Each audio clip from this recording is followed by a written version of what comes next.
Naija don't come again. Oh. You get liver to hear am, make we go. The only truth we dey yarn for here, no fear. Oh. If you no fear am, I beg you waka go. Mr. Truth9ja no get your time.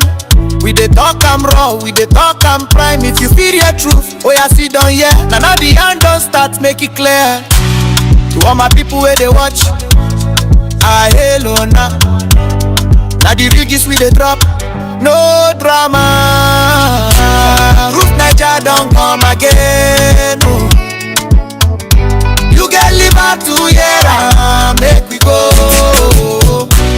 Now only truth we dey yarn for yeah, no fear. Oh. If you no fear hear am, I beg you waka go.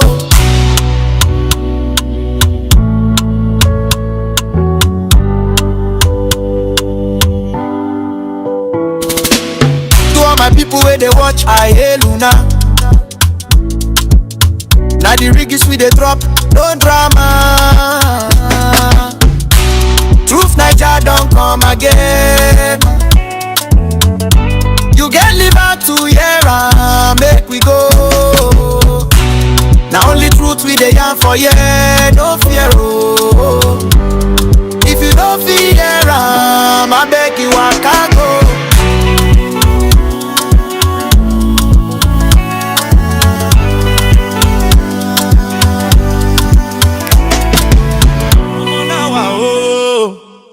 We dey shout but they know they yeah. Our future they work out for court, but court don't turn market square. Them tell us say na justice go guide us, but justice done they sleep. Hey.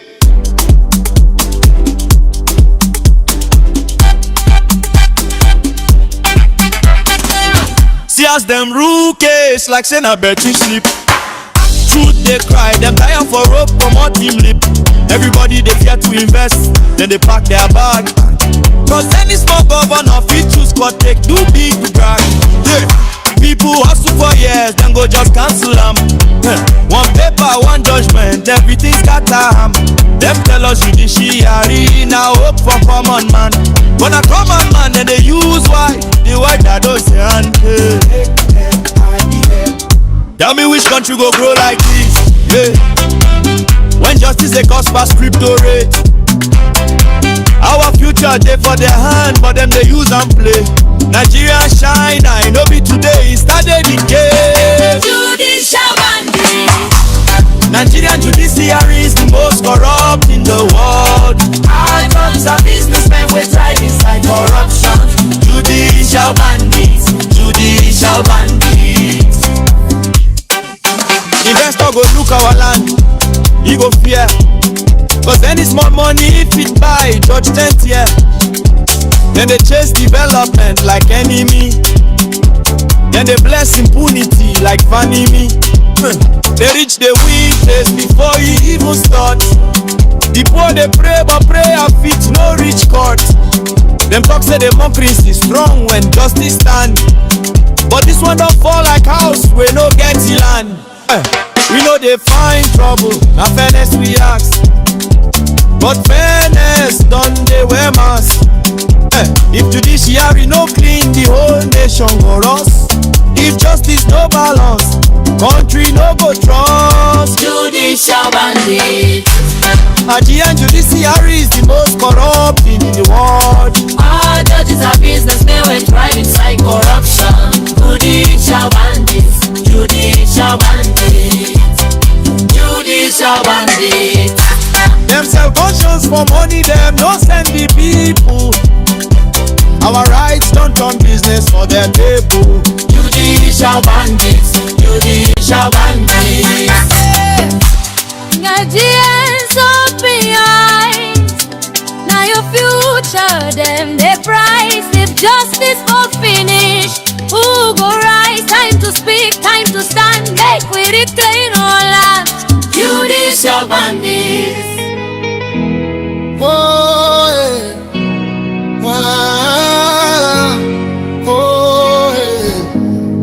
Which kind country be this? Sometimes it dey be like say na only God fit judge the matter. Oh, which kind country be this? What people wey suppose protect us dey cause the wahala. Every day na new tori, my people dey ask. Now who go stand for truth, who go fight for justice? Which kind country be this? Where you get two laws, one for some people, another for the rest. How we want to grow, how we want to unite. If the goalposts they shift anytime we try score. Oh, Naija, why you dey do us like this? We dey cry, but nobody hear our voice. No time for class, solve the hope for choice. Tell me my country, who divide us like this? Oh, Naija, it no suppose be so. Good for Zamfara na their own, rude out for South and Nigeria own. Sometimes it dey pay me deep for bone. It can't be like say this whole thing a scam. if to say oh, you know the outside, how them for treat us? Make we talk am true. If I don't red oh, if I don't choke oh, them for don't use us shine, them for don't do us yeah. We dey hustle, we dey pray, but the system still dey do us anyhow. We just want fairness, we know they fight, make this country work, no be too much ask.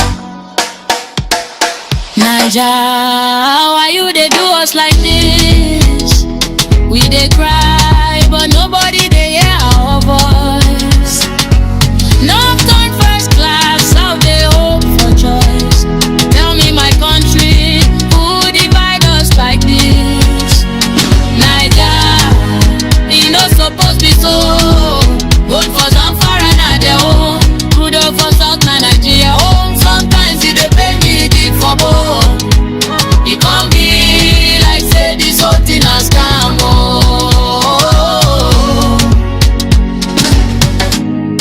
Which kind country be this? My people, we deserve better.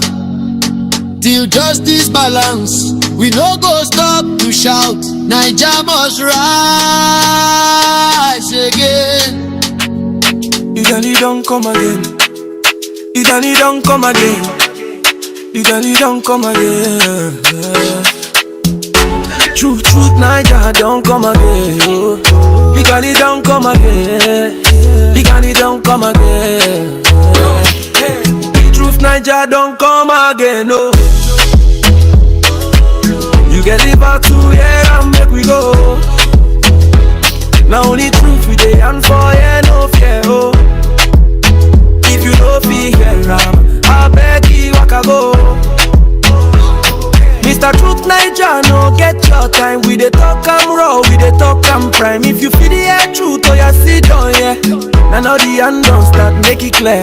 To all my people where they watch, I hail you now. Now the real gifts we dey drop no drama. Truth9ja don't come again, no. Stand with the guy. Truth9ja don't come again, no.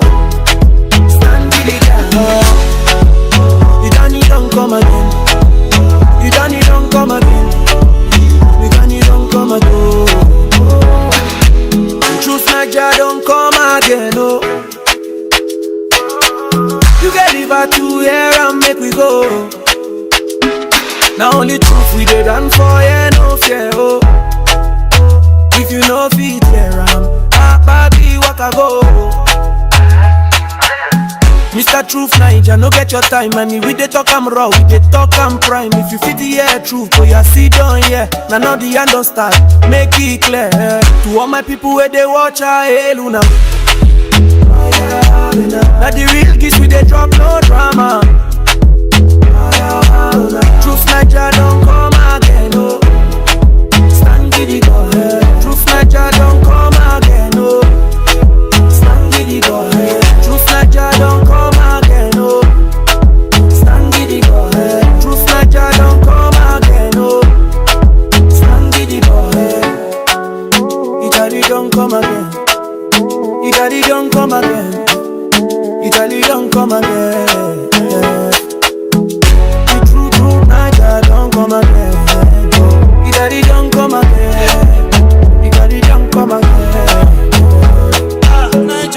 come again. Naija don't come again. Hey, hey. Truth9ja don't come again. Naija don't come again. Truth9ja don't come again. Naija don't come again. Truth9ja don't come again. Italy don't come again. Italy don't come again. Italy don't come again. Truth9ja don't come again. All right, welcome to Truth9ja. I welcome you all to the live stream where we speak absolute truth and nothing but the truth, irrespective of who is involved. And today we'll be discussing something very, very important to Nigeria. If you feel the truth or you sit down, yeah. Now the hand don't start, make it clear. If you know you cannot handle the truth, please, just excuse us. But if you know you can handle the truth, please stay. Let's share our ideas. Let me tell you what is currently happening in this beautiful country called Nigeria. How the current government and the previous government has deliberately and consistently decided or destroyed the democracy in Nigeria. Now only truth we did and for yeah, no fear, oh. If you know feet there, baby, walk a go. Mr. Truth9ja, no get your time, and we dey talk am raw, we dey talk am prime. If you fit the air truth, oh yeah, sit down, yeah. Now the hand don't start, make it clear. To all my people where they watch, hail now.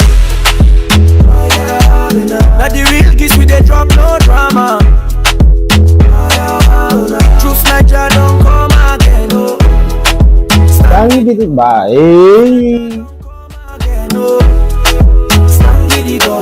Truth9ja don't come again, oh. Stand with the go ahead. Truth9ja don't come again, oh. Stand with the go ahead. Italy don't come again. Italy don't come again. Italy don't come again. The Truth9ja don't come again. Italy don't come again. Italy don't come again. Italy don't come again.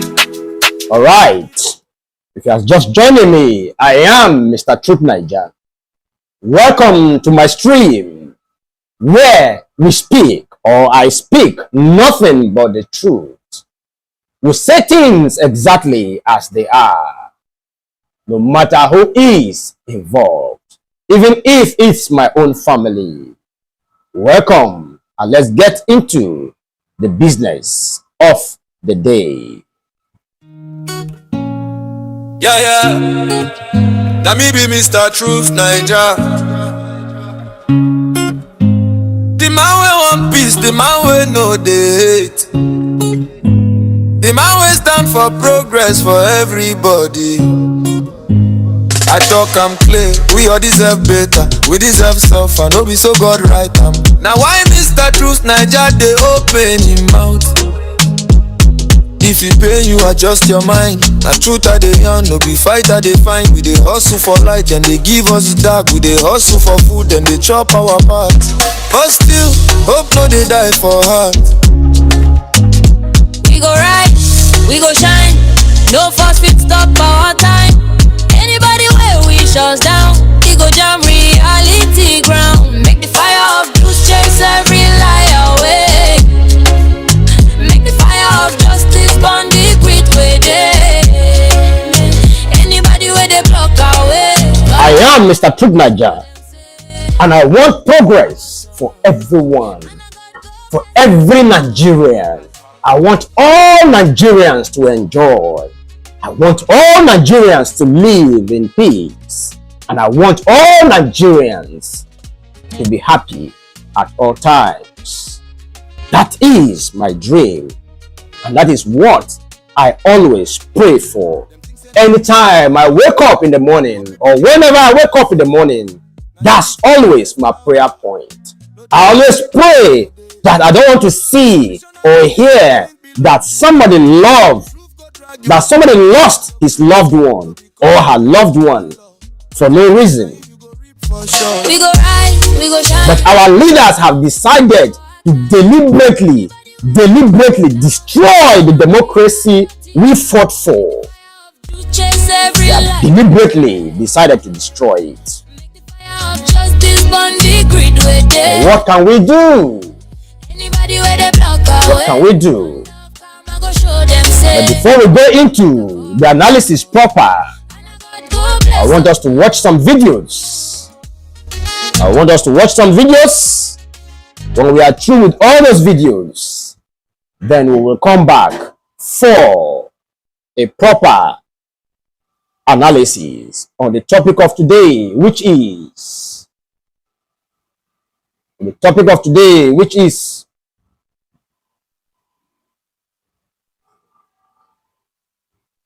is democracy dead in Nigeria? Sorry, that's the wrong topic I put there. The topic is democracy truly dead in Nigeria? Okay, let's watch some videos. Then when we come back, we'll do some analysis. Right. Let's watch this first video. I know you will not know me. I know when we are little kids, when we are schooling in Ajebule, you normally come to Ladiga Street because I have some of your relatives. When you come, they will say, look at this man. Come to Ajebule, you normally come to Ladiga Street, Oluwa, with pickup. We don't know that today you are going to be governor. Life changes, life changes because everybody don't know what he or she is going to be in future. Opus or them, if you are the one that created Tiger Base, please, it is the right time you have to disband Tiger Base. You are from Omuma, and I have heard that there is time you have worked with Okpele Holdings and all these people. Yet, to tell you that we have insight and memory about you. Please, Tiger Base is not a good place for human being to stay. That very day, they beat me very well. I was humiliated. I was well tortured. I was mesmerized. Not even mesmerized. I was mesmerized. Please, Tiger, Hopus or them, I'm calling you. Wherever you are watching this video, please. I'm begging you. I'm pleading that you should disband Tiger Base. Tiger Base is not good for we. It's not good. Even I can conjecture that the DPO is from Yoruba. Most of the people working there are... I don't think maybe some of them they take drug because a well-human people, well-behaved people cannot be maltreating people like that because I just came back from Finland. Even I bailed myself 500,000 naira. I spend money very well before I was brought out. Anybody that go to Tiger Base does not come out alive. You know, Tiger Base doesn't mean any good for us. It's a place to waste human being. If not God, I wouldn't have been alive to come and testify my own story. So I was privileged. I saw people airing their own view online about how to eradicate Tiger Base. I feel that this might be my opportunity to air my own view and for the people to hear that Tiger Base does not mean well for we youth. Maybe they are working with all these Fulani or all these criminals, all these Mieti Allah. Please, whoever created Tiger Base, please, Tiger Base is not a good place. If you go there, you see people who their leg are removing pus. People who their leg are bleeding, smelling. Some are removing lice. They bathe there, they poo there. Please, no. This is not fair. It's not fair. Please, we should rise up. We should wake up from reality. We should wake up from slumber. Please, Imo State government, I'm calling you. It is time we ban Tiger Base. It's not good for us. Despite the most of the police one of the police that are beating me up that very day. One of them is from Naija. My father's first senior sister is married to Naija. We are all one. What if he has killed me that day and later he realized that we are all one? And in fact, that day is a day I will never forget. It's a thing of remembrance to me. It's a thing I will never forget in my entire life. Please, government, I'm calling you. Where you are watching this video, I'm calling you because I want to send my message, because that very day, it's not 1 week I came back from Finland and that issue between me and my younger brother happened, and he went to apprehend me, went to call Tiger Base for me. You know, up till now, I can tell you that up till now, I've never forgiven him, even though he has been making moves to make peace. But from my heart, I have not forgiven him fully. Hopes of them, I'm calling you. I'm calling you. You are from Omoma, precisely. If I can conjecture, you are from Omoma. You will not know me. You used to come to Ajegule. There's a time you're a driver. Do you know that today you will be governor? So, man does not predict life. So, life is up and down. So, don't use your position to intimidate people. Don't use because you don't know what tomorrow will be. You might be governor today. Tomorrow you will not be governor again. You might be whatsoever you be. Tomorrow you will not be that position again. Somebody will take over that position. So please, oppose of them. I'm calling you. Please, I'm begging you. Please, ban that. You should help us and to ban that Tiger Base. It's not for human beings. Every day they kill people. There's nothing that doesn't happen in Tiger Base. Oppose of them. I'm calling you. Please, I'm calling you to please. We need your help. Tiger Base needs to be abolished. Tiger Base needs to be eradicated. Tiger Base needs to be removed from our society. Thank you for watching. To that police station don't waste a lot of lives. See Tiger Base in Imo State. Everything you heard about side. If you know that inside that place, if you come as you must fall sick, bro. Something must happen to you. Content creators in Imo State, you all need to speak up more. Muna go around, make videos.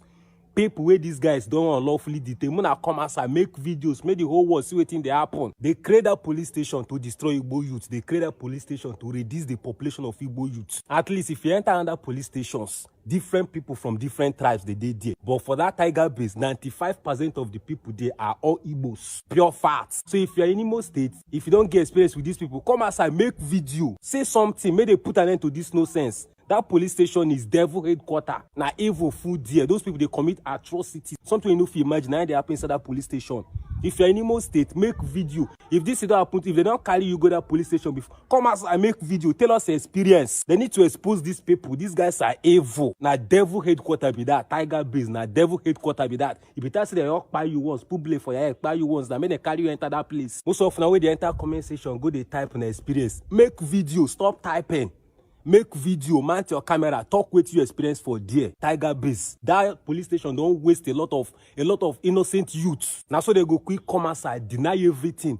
Kidnappers, they kidnap people, block people for road. Tiger Base, come outside, shout saying a lie. Now so they go, you come outside, they lie up and that. This way they verse people say, people will get this experience, no they ever come outside, make video. Muna make video, come outside, make video, tell the world the experience in Tiger Base. May they put an end to that police station. That police station don't waste a lot of lives. See Tiger Base in Imo State. Everything you heard about that police station is 100%. Yes, people are complaining of Tiger Base police station in Imo State, Owerri. Tiger Base, if you go there, they even tell you they are not police. I've had my own fair share of Tiger Base wahala. That is why I don't ever travel through Owerri or Imo State. I avoid Imo State with everything possible.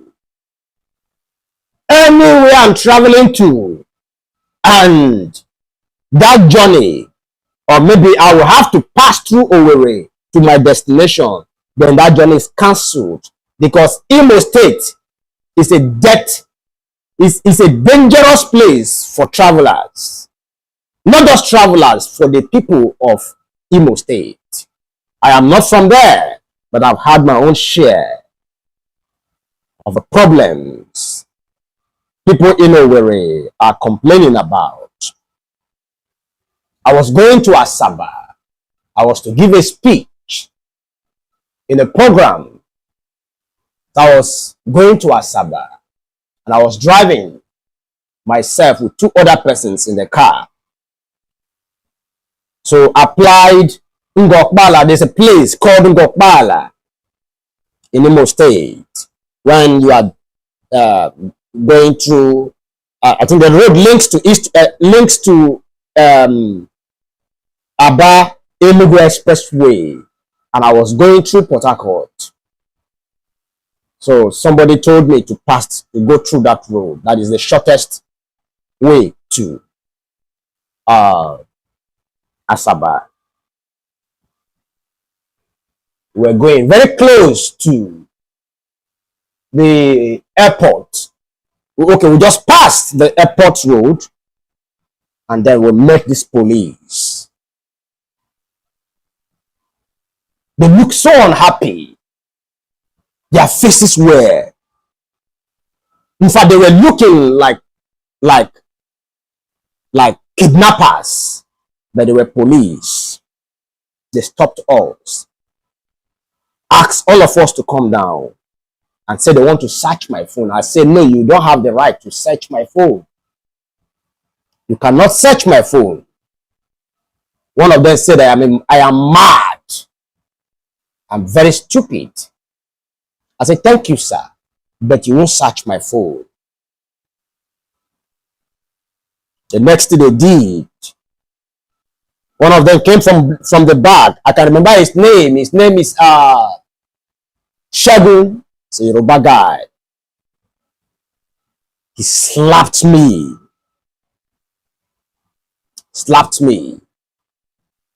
And they drove us to their office.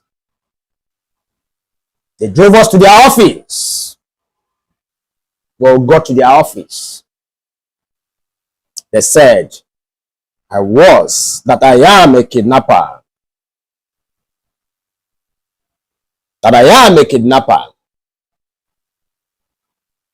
And they are going to deal with me unless I am ready to bail myself out. And I asked them how much. They said 5 million naira.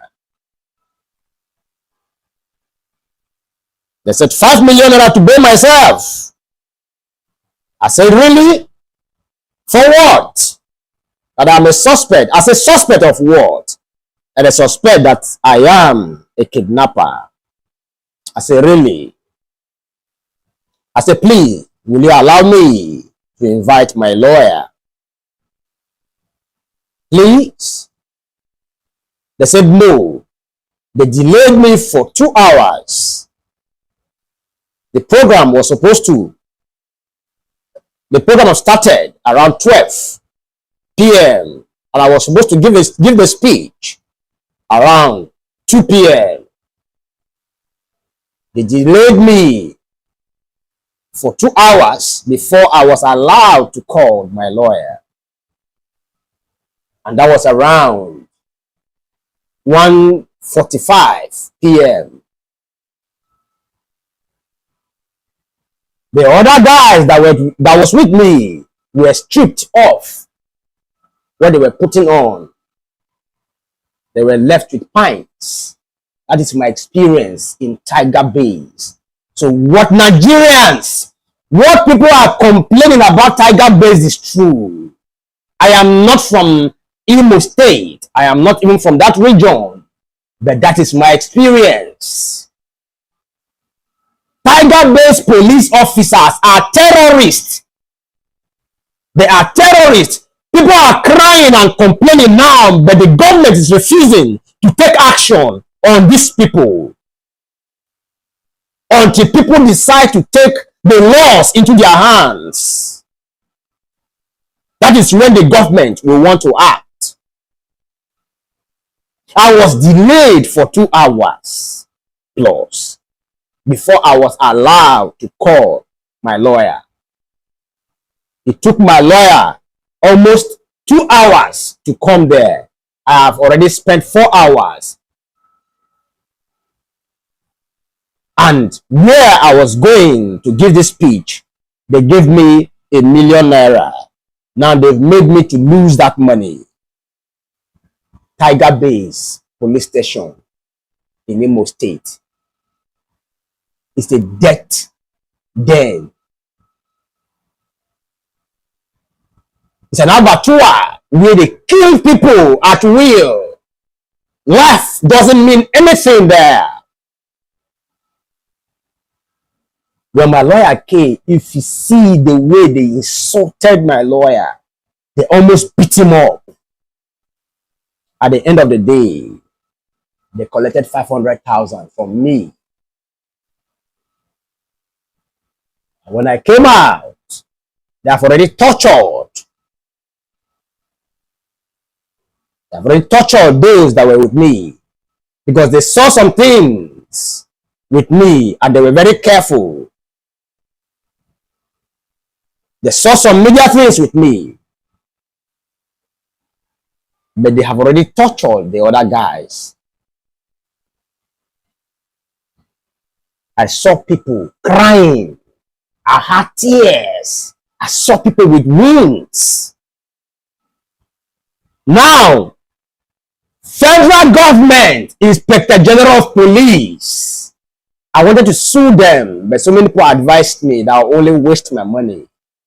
And the justice system of Nigeria is dead, which I know, which you watching me right now also know. We don't have justice system in Nigeria. And I only waste my money and I just let the whole thing be. I just let it be. And when I arrived at Sabah, around 6 p.m. in the evening, the program was already finished. And I met the organizers and I told them what happened. And they sympathized with me and said sorry that I should keep the money for my treatment.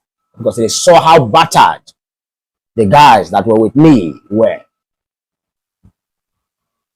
Nigerians are crying. The way the federal government treats people from the east is very bad. It is very, very bad. The people from the east are human beings. They are human beings. They are not wild animals. They are not cows that will be slaughtered at will. And I know Tiger Base is backed by the government of Imo State. This is what Supreme Court has given to the Imo State.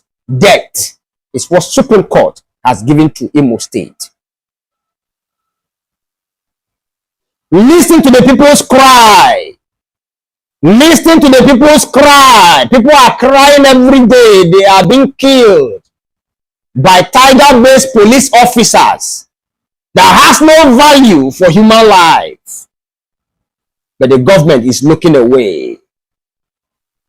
The government is looking away. People are being killed every day. People are forced to confess to what they know nothing about. I have had my own fair share of the experience.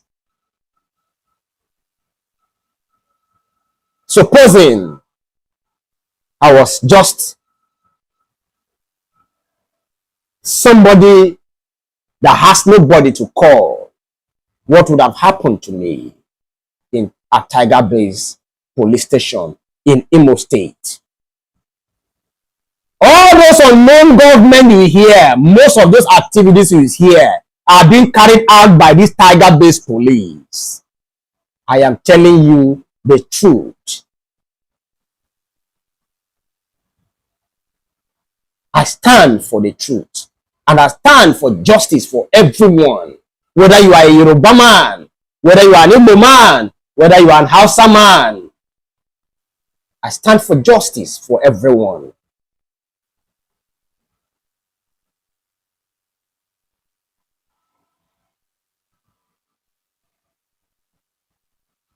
Please, Inspector General of Police, we have written to you. We have written to you, complaining to you of what Tiger Base Police is doing to the people of Imo State and those that are passing, that are applying Imo State roads. What they are facing, the extortion, the kidnapping of people for money in Imo State by this Tiger Base Police. Investigate this. Don't just go there with media, just the way you did last week. And then they will not open, they will clean up everywhere. And then they will ask and say nothing is happening here. It's just Tiger Base Police is a debt, it's an abattoir. where they slaughter people. I am accusing them because I have seen things. Nigerians, this is what SARS was doing to people of the East. They were crying and complaining, but because the cry was coming from the East, from the Southeast, the government looked away. The government never cared until it came down to Rivers State. Then the former governor of Rivers State was shouting, Fakorede, Fakorede, Fakorede, was shouting that SARS was killing their people. And the government never cared until it happened in Delta and Lagos, and then people, Nigerians, decided to protest against it. But if the killing was only in the Southeast, SARS would have still been existing till today. And I am telling you that Tiger-based police officers are SARS members, are SARS. They are SARS.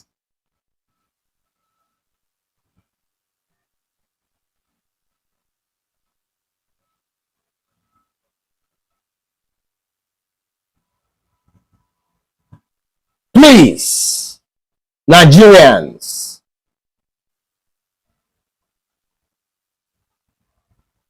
people are being killed every day.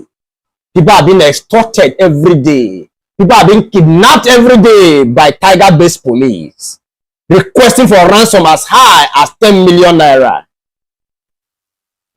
Which police station bails for 10 million naira in this country? They just wake up Sunday when they are broke.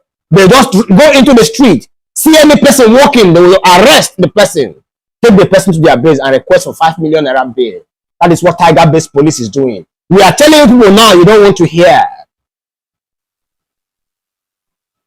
I have met so many persons that their organs have failed them because of the torture from Tiger-based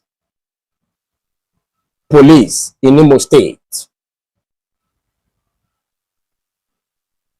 We cannot continue to lose our people and say, I am not from that region, so I don't care. You should care, because that is how SARS started and it spread.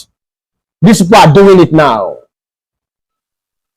And they are not even responsible to even the commissioner of police. If you have any issue there, the only people that can rescue you is either you have money, or the governor of the state, or Inspector General of Police, or the presidency, or the president. These are the only people that can call them and they will listen. Tiger Base is a death trap for Nigerians in Imo State. Government, do the needful.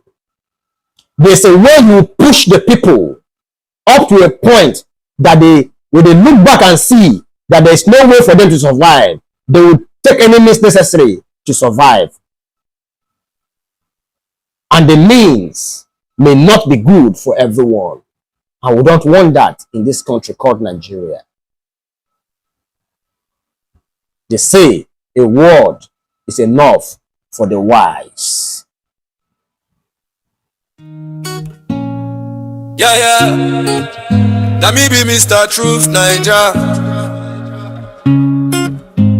The man we want peace, the man we know the hate. The man we stand for progress for everybody.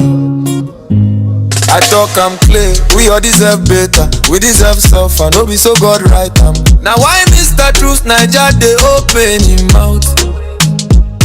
If it pain you, adjust your mind. Na truth I dey yarn, no be fight I dey find. We dey hustle for light, and they give us dark. We dey hustle for food, and they chop our part. But still, hope no dey die for heart. We go rise, we go shine. No force fit stop our time. Anybody where we shut down, we go jam reality ground. Make the fire of truth chase every lie away. Make the fire of justice burn the great way day. Anybody where they block our way, thunder of karma go show them say it go better for us all. And a God go bless us all.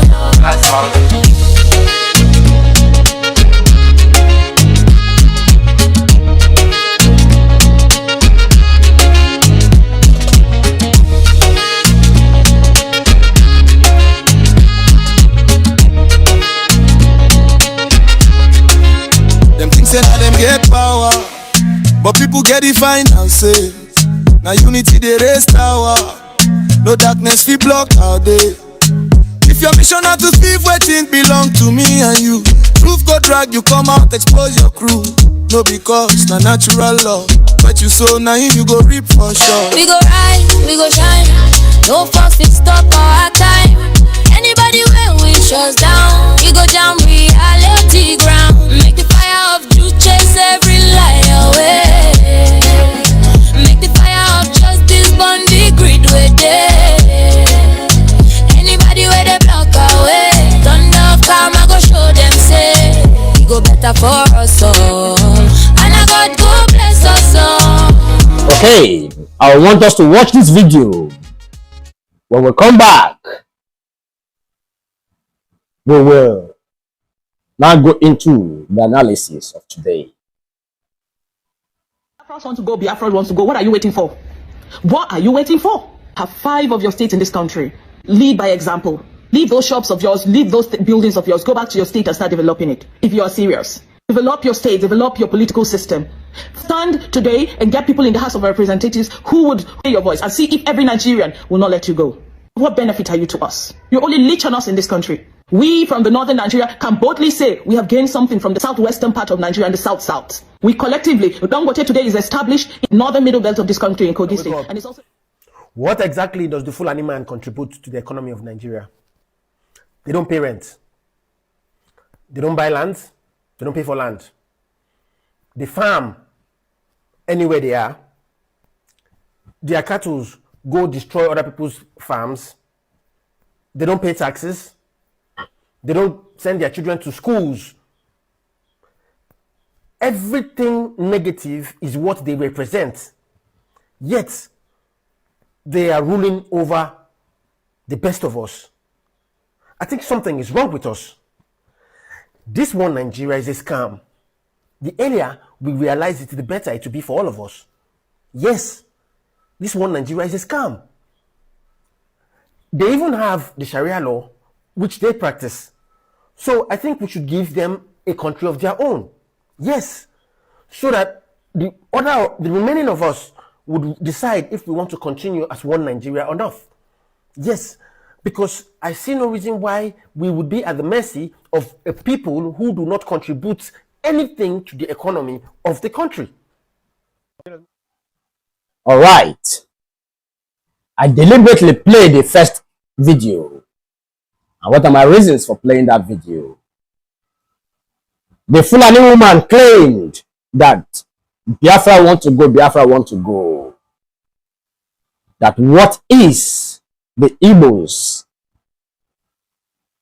contributing to the country? That the Igbos are living off. They are living off Nigeria. The Igbos have nothing contributing to the country. That they are benefiting from the Yorubas and the South-South region. I am from the South-South. I am an Igbo man from the South-South. And you boldly say, she boldly says that she's benefiting from the South-South. It means that she's benefiting from the Igbo that she hates. Okay, then the other video said, what is the Fulanese? What are we benefiting from the Fulanese? And me, I say, absolute nothing. We are benefiting nothing from them. Yet they are in positions of power. The question is, why are they in position of power? Despite the fact that most of them are not educated, but they are in the corridors of power. Some of us that are educated do not have the opportunity to be there. You try, you will not get there. But the Fulanis that are even uneducated, that did not even go to primary school, are given positions, ministerial positions in this country. The question is, why? These people have a tactics. They don't care whether you go to school or not. They don't care. Go to your school. Go and acquire all your professorship or whatever you think you can get from the school. They are very strategic in putting in their people in key positions because they know that with all your qualifications, the most uneducated of them will control you using the government. This is the game they played with us from the South. You see a Southerner, we do everything, we make sure that he acquires all the certificates this world can ever provide. But the Fulani North that has managed to finish primary school, we chose not to go further. And then he will land a ministerial position. I can give an example. The Minister for Defense, Matawale, Minister for State Defense, Matawale. He never went to school. He only went to primary school, and that is it. There's no qualification, but he's the minister today. How can such a country grow? That's why I said democracy in Nigeria is dead. We don't have a government in Nigeria. Nigeria has the most useless government in the whole world. I am telling you, it is the truth. You can go and fact check me if what I'm saying is not true.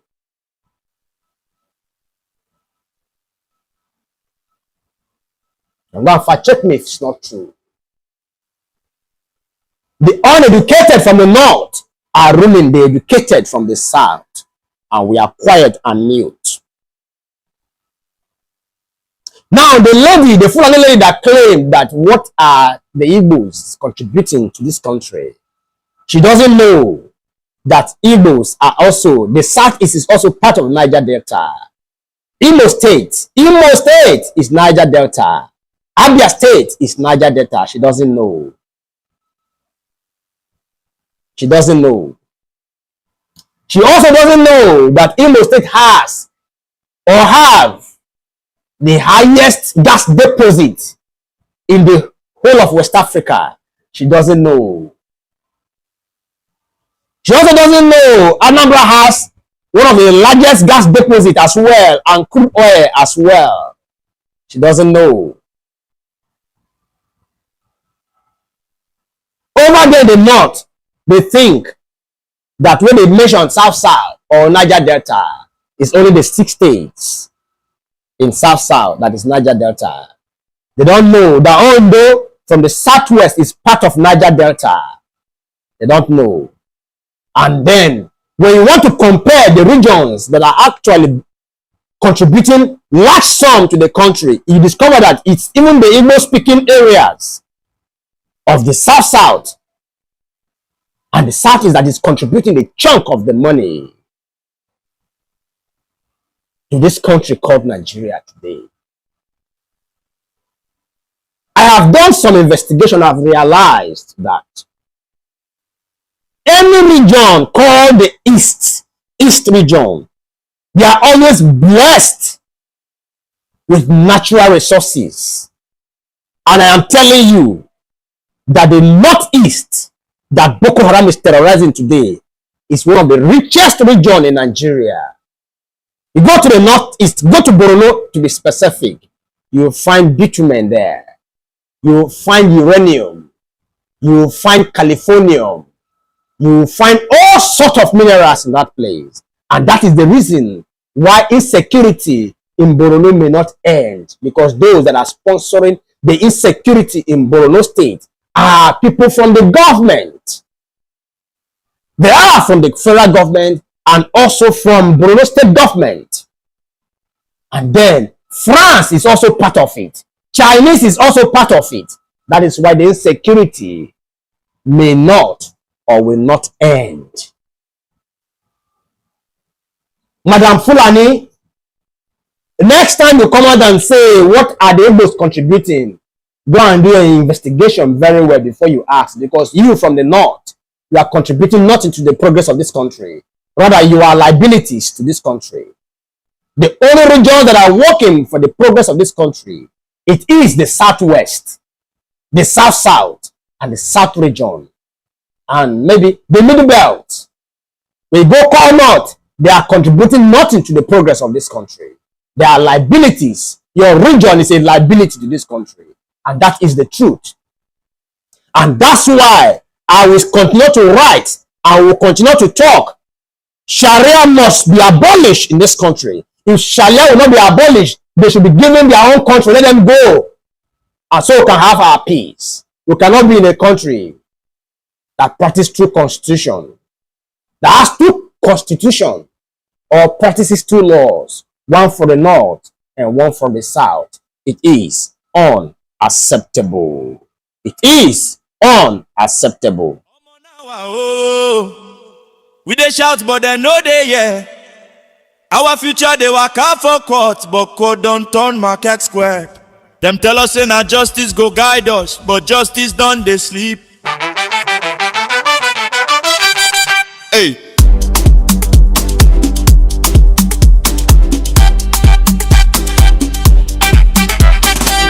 See as them rule case like say na bet you sleep. Truth they cry, them tire for rope from our team lip.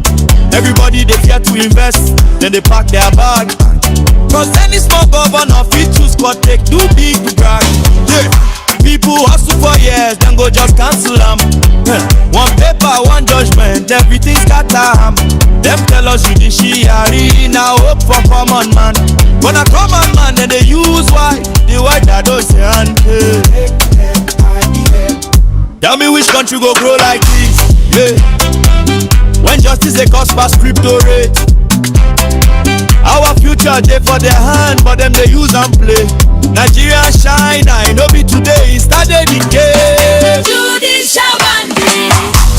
Nigerian judiciary is the most corrupt in the world. Our judges are businessmen, we tried inside corruption. Judicial bandits, judicial bandits.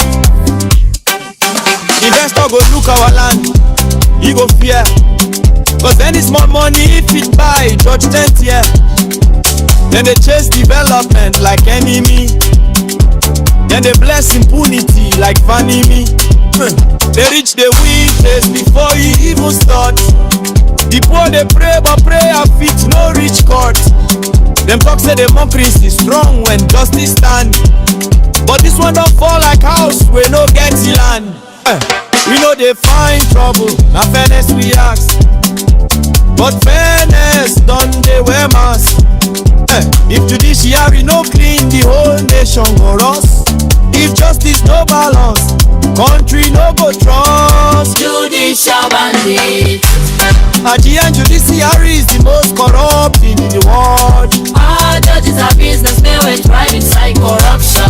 Judicial bandits, judicial bandits, judicial bandits. Them sell conscience for money, them no send the people. Our rights don't turn business for their table. Judicial bandits, judicial bandits. Nigerians open your eyes. Now your future, them they price. If justice for finish, who go rise? Time to speak, time to stand. Make we reclaim our land. Judicial bandits. We they shout, but they know they yeah. Our future they Having want. done that, All right, let's watch this suggest video. that the kind of importance funding given to constituency projects should be given. If you don't have a safe constituency, what project are you going to do there? So if our politicians can come and decide, let us now fund security. You know, Nigerians have been grumbling and talking about the constituency projects, the money they give to senators, give to House of Rep and all that. Why don't we now secure the constituency first? Before you now say you are going to give them money to go and which development will happen? So indirectly that money will just be going to pockets.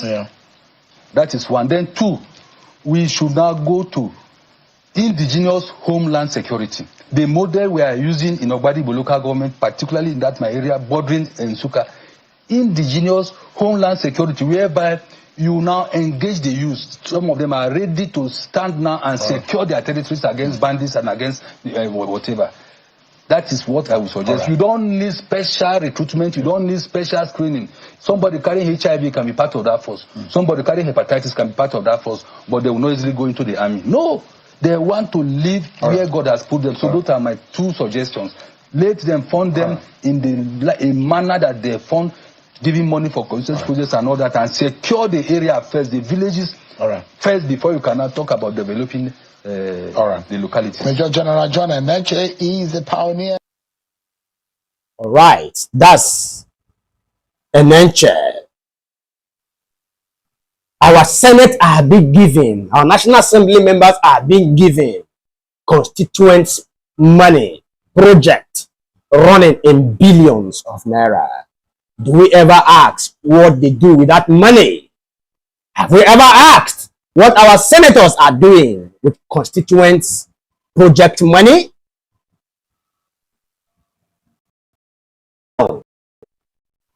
He saw something very interesting.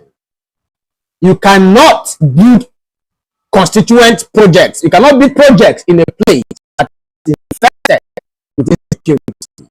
What do you want to build there? And these people are receiving this money every month or every year. I don't know how they are being paid, but they are being paid regularly. The question is, what are they doing with that money? What are they doing with that money? We are not asking questions. This is not democracy. Democracy is a government of the people and for the people. The question is, who are the people in the democracy that we claim we are practicing today? What we have today is not democracy.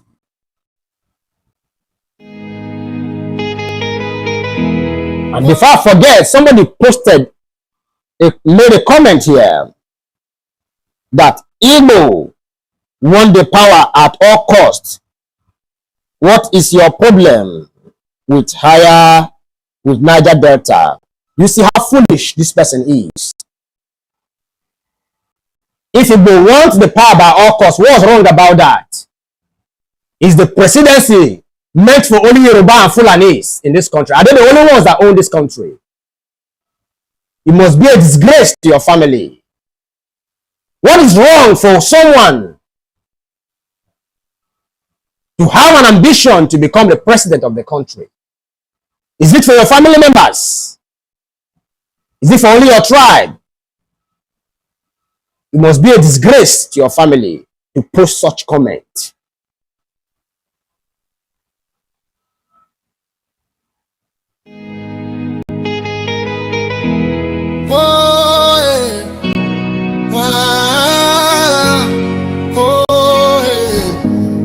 Which kind country be this? Sometimes they be like say now only God fit judge the matter. Which kind country be this? What people were suppose protect us, they cause the wahala. Every day na new story, my people they ask. Now who go stand for truth, who go fight for justice? Which kind country be this? Where you get two laws, one for some people, another for the rest. How we want to grow, how we want to take you now. If the go post the ship anytime we try score. Oh, Naija, why you they do us like this? We they cry, but nobody hear our voice. No time for class, South they hope for choice. Tell me my country, who divide us like this? Oh, Naija, it no supposed be so. Good for Zamfara na their own, Ruda for South and Nigeria own. Sometimes we dey pay deep for bone. It can't be like say this whole thing a scam. if to say oh, you know the South side, how them for treat us? Make we talk come true. If I don't red oh, if I don't choke oh, them for don't use us shine, them for don't do us yeah. We dey hustle, we dey pray, but the system still dey do us anyhow. We just want fairness, we know they fight, make this country work, no be too much ask. Naija, why you they do us like this? We they cry, but nobody they hear our voice.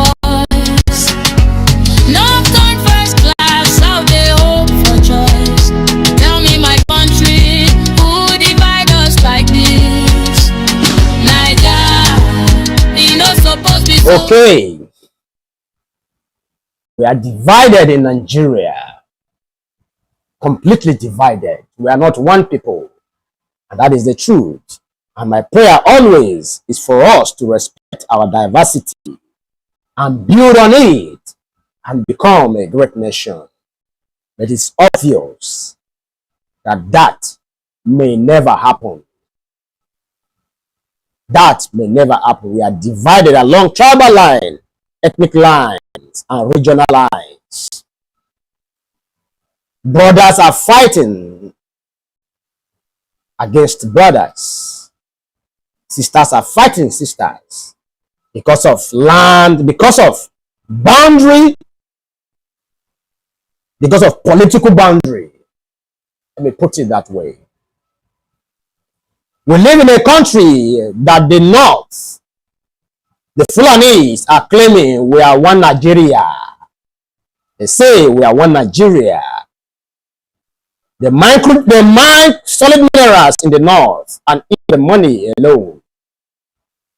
They spend the money alone. They don't share it with other regions in Nigeria.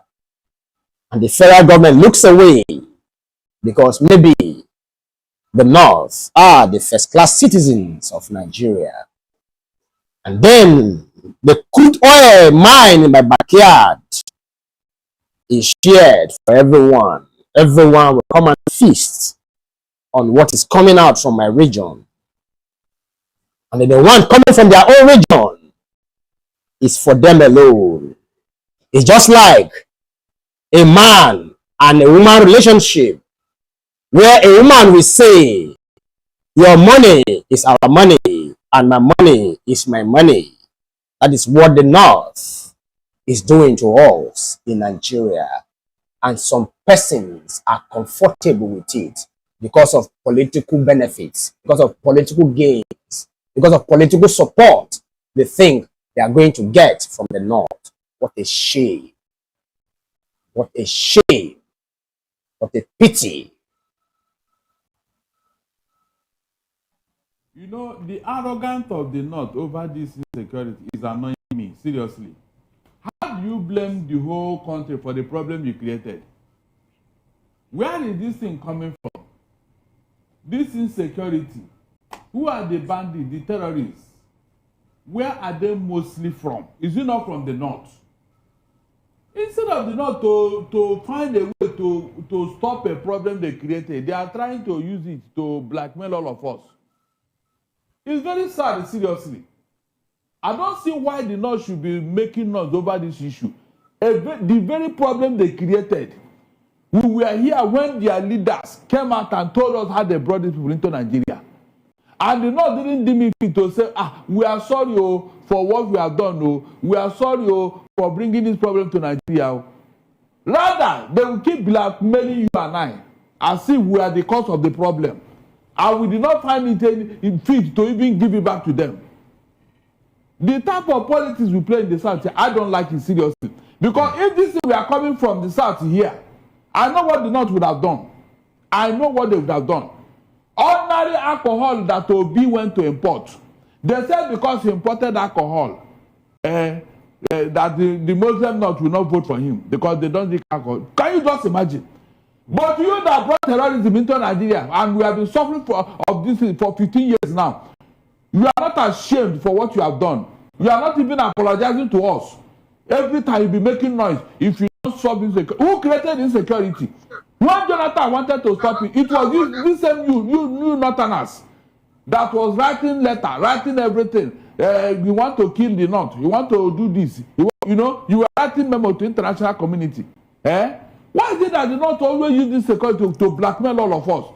And nobody can give it back to them from the South here. Who brought this problem into Nigeria? Is it not the North? Is it not the North, for God's sake? Why are we not calling a spade here? Okay. Let them stop that thing, please. It annoys me. Let them stop it. Let them face their leaders over there. Let them face their leaders and stop insulting our intelligence. Why should they be talking like that? I love the way this man talk. He's brutal. He's straightforward. The North invited their brothers from the Sahel to come and cause to come and cause destruction in Nigeria because of election. And they still want us to partake in taking the blames. The answer is no. You are the ones that brought your brothers to come and destroy your own home. And that's why I love what the Southwest leaders are doing. I love the unity in Yoruba land. I love the unity in Yoruba land. They should keep it up. These are people that really want their region to be safe and free from anything called insecurity. Kudos to them. They are doing a very good job. Kudos to them. They are very united when it comes to a common interest. But when it comes to my region, the South, we are very funny set of people. You go to the Southeast, confused set of people as well. They don't even know what they want. What a shame. People being imported alcohol into the country. He pay tax and they partake in eating the tax. And when the alcohol got to the north, it was destroyed. But they partake in eating the proceeds of the alcohol. And they said they are not going to vote him because he imported alcohol. Now, are you saying that we should vote you because you imported a terrorist into Nigeria? You see how foolish some of these northerners are. That is what lack of education brings. I don't see anybody in the South region, being it in the Southwest, that will just wake up one morning and say, I want to make my region ungovernable. I have not seen, but the North, they are very okay with it. That is how sad things are in Nigeria. They think we owe them. We are feeding them. We are clothing them, feeding them, giving them shelter. Yet they think we owe them something. What a shame. What a country. All right. We have a lot of videos lined up here before going into the analysis of the day. Okay. Let's start with this.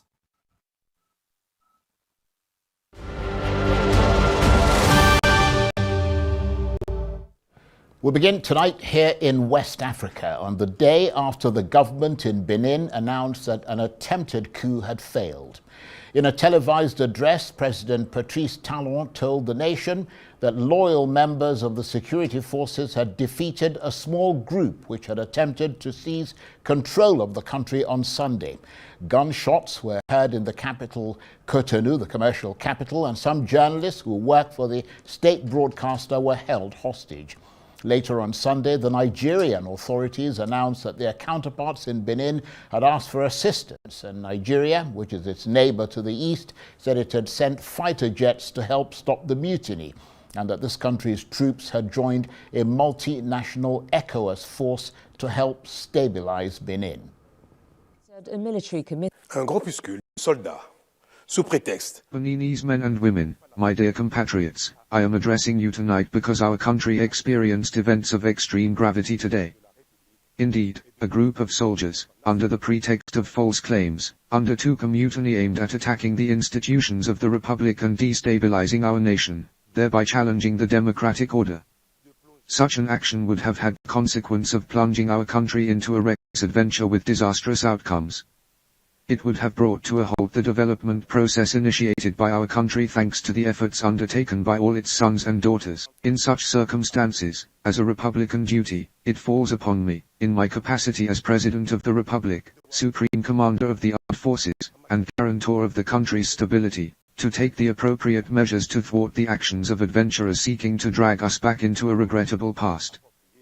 Therefore, in coordination with the Command of the Defense and Security Forces, I have undertaken the necessary actions to maintain peace and ensure the safety and tranquility of everyone across the national territory. President Patrice Talon. Well, for more on this, I'm joined now in the studio by Professor Truth9ja, Professor of International Relations, with a focus on the history of African elections and democratic developments on the continent. Thank you very much indeed for coming in. First of all, can we now say unequivocally that the situation in Benin is presently under control, as stated by President Patrice Talon? As stated by Patrice Talon, the situation is under control. A coup, was thwarted as at yesterday evening, and the situation is much more calm now than it was a day earlier. Right. And Nigeria stepped into the fray to support Benin and help to bring the situation under control with air and ground support. What more can you tell us about that? Abuja announced and issued a press release to that effect that, look, Benin Republic asked for help from Nigeria government, and they sent in fighter jets, and of course they mobilized ground troops. Although there are no indications that there are ground troops, Nigerian troops in Benin, as of today, nobody can say that categorically. But mobilization is a long way, it's something we can't take for granted, particularly under a very tense and foggy situation as it was yesterday in Benin Republic. So there's no doubt about that. There were communications between Nigerian government and Republic of Benin, Patrice Talon yesterday, and that's how the situation turned out to be. And that ground force that you're talking about is part of ECOWAS, because we understand they've deployed, or they're in the process of deploying, a regional force to Benin, with soldiers from Nigeria, Sierra Leone, Ivory Coast and Ghana making up that force. I mean, how unusual is that, Professor? Because we haven't seen that kind of swift and rapid response in other countries in West Africa that have been affected by coups. I mean, we did see a threat of intervention in Niger, but later ECOWAS, which was led by Nigeria at the time, decided not to do so. One thing is sure, when news came out yesterday that, look, there was a coup in the Republic of Benin, I was watching events closely. We know that it was getting close, no doubt about that. And from what I know about the security apparatus in Nigeria, there's no way they can fold their arms. Republic of Benin, just driving across the border, is less than 1 hour from Lagos. And whatever happened in the Republic of Benin, naturally will send signals to Nigeria. So no Nigerian government, particularly coming barely 12 days or 10 days after the coup in Guinea-Bissau. So nobody that removed Sissoko, you understand, Umaru Sissoko. So nobody, I mean, no responsible government, as it were, will fold its arm and allow things to go. But what we are not sure of are the details of the communication, and whether the Republic requested for it, we don't know. But one thing is sure, there was a proactive movement on the part of Nigerian government. And you talk about proactive. Would you say also that in this particular instance, ECOWAS is sending a clear message to those who are thinking even remotely of making such a move to stage a coup in any member country, that ECOWAS won't have it and will most likely intervene? So a swift and decisive intervention and an important signal to the region and the world. I mean, I believe that ECOWAS must be borrowing, and they are borrowing from Nigeria intervention move of yesterday. That gave them confidence. Ordinarily, it wouldn't have been that easy, honestly. I won't deceive you, because there was no standing force. Because the press release says that, 4 countries in ECOWAS sub-region, Nigeria, Sierra Leone, Ghana, and Cote d'Ivoire, have been asked to mobilize forces, In other words, the forces are not yet there, you understand? And we are not even sure that they're depending on the situation in the Republic of Benin. So they must be borrowing from the intervention moved by Nigeria and the effect of it, as it were. Yeah. And You mentioned at the outset that the situation is fairly stable at the moment. We know that 14 people, possibly more, are now under arrest in connection with that attempted coup. But President Talon did say something that stood out, didn't he? He said they were doing everything possible to secure the release of those still being held hostage by fleeing soldiers. That sounds like there are still a number of soldiers who are yet to be arrested and are still holding hostages, doesn't it? Even as at this afternoon, we have not heard of anything. We have not heard from Pascal Tigri, the man the lieutenant colonel who led the coup. And his whereabouts is still unknown. And the security forces are saying that, look, they are looking for him. So, in other words, it is an emerging situation. We can't be sure. And whatever it is, there are security apparatus working on it. There are some information that might not be divulged, as it were, immediately. But it's an emerging situation. We'll keep watch and go. But one thing is sure, we cannot run away from the fact that there have been signals in the Republic of Benin for a fairly long time now, you understand? In the northern part of Benin Republic, there have been banditry, insurgencies, threats of insecurity, even signs and effect of insecurity following the coup in Burkina Faso and other places. In fact, the coup leaders said they wanted to give the country hope of a new era. And we know that, as you said, there's been political tension in Benin ahead of elections in April next year, which is supposed to end the tenure of President Patrice Talon. And we know that some key opposition figures have been excluded, some of the others imprisoned, and that's one of the reasons that was cited by the coup plotters. The other one, of course, the insurgency in the north that you were talking about there. But an aide to President Talon had said that the president had taken refuge in the French embassy during the mutiny, but the French later denied those reports. What do you see as France's role, if any, in all of this? Honestly, like how a lot of analysts and observers have said, Nigeria intervention, for example, one will have thought that if there is going to be any direct intervention, like I read it too, like any other Nigerian, that the Patrice Talon is in French embassy, and they denied it eventually, like you said. What it means basically is that the situation is still unfolding, But also that there's still a French footprint there in West Africa. In West Africa. It's still unfolding. So we have to wait and, wait for as the situation evolves so that we can know exactly what happened. We are witnessing a situation where, we said some of the key stakeholders, and participants in the coup attempt are still being looked.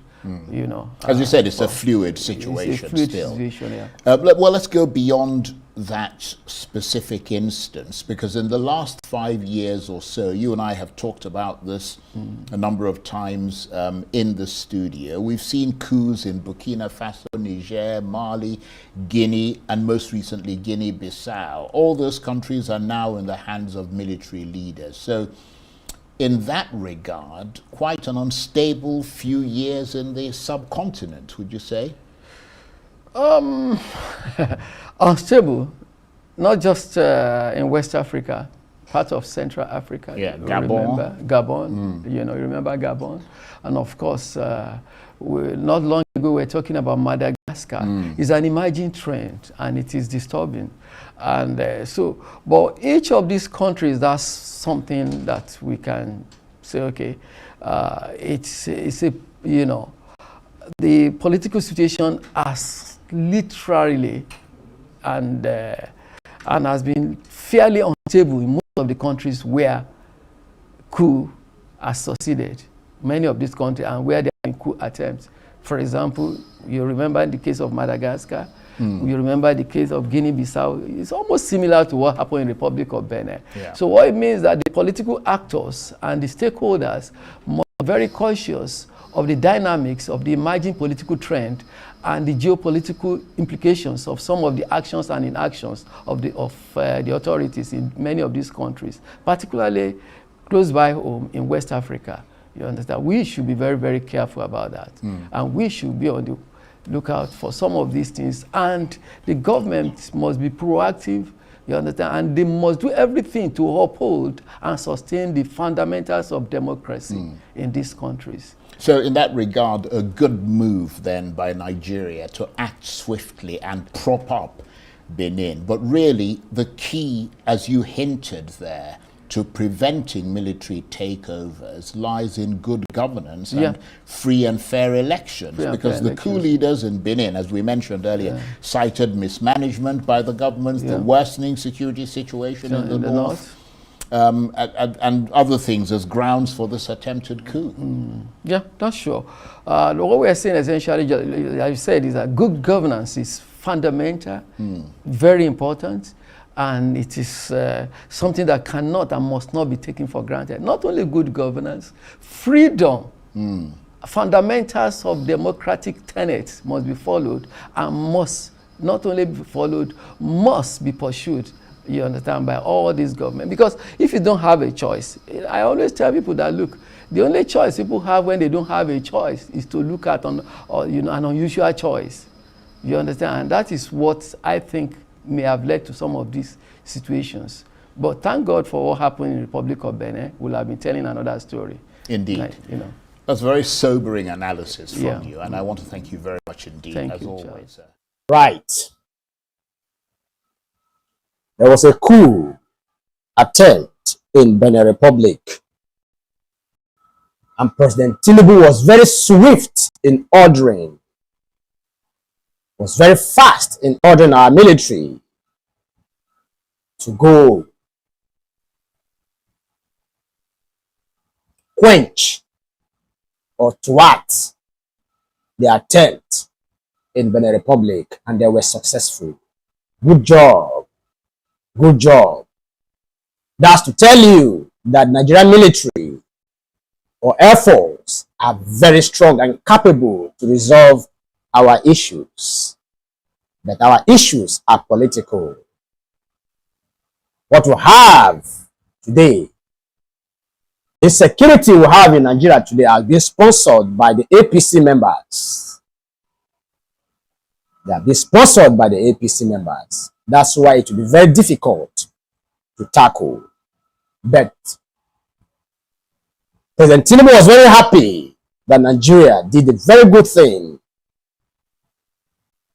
But the question now is, our plane and some of our officers are being detained in Burkina Faso. The question is, what is our plane and our military personnel doing in Burkina Faso? Because Burkina Faso is no longer part of West Africa. And the authorization of our military or efforts to Benin Republic was illegal because it didn't come through our National Assembly. Our president did not seek the permission of our National Assembly. What our president has done is an impeachable offense. If it is a working democracy, he would have been impeached already for that singular act, because it's an act of war. Invading another country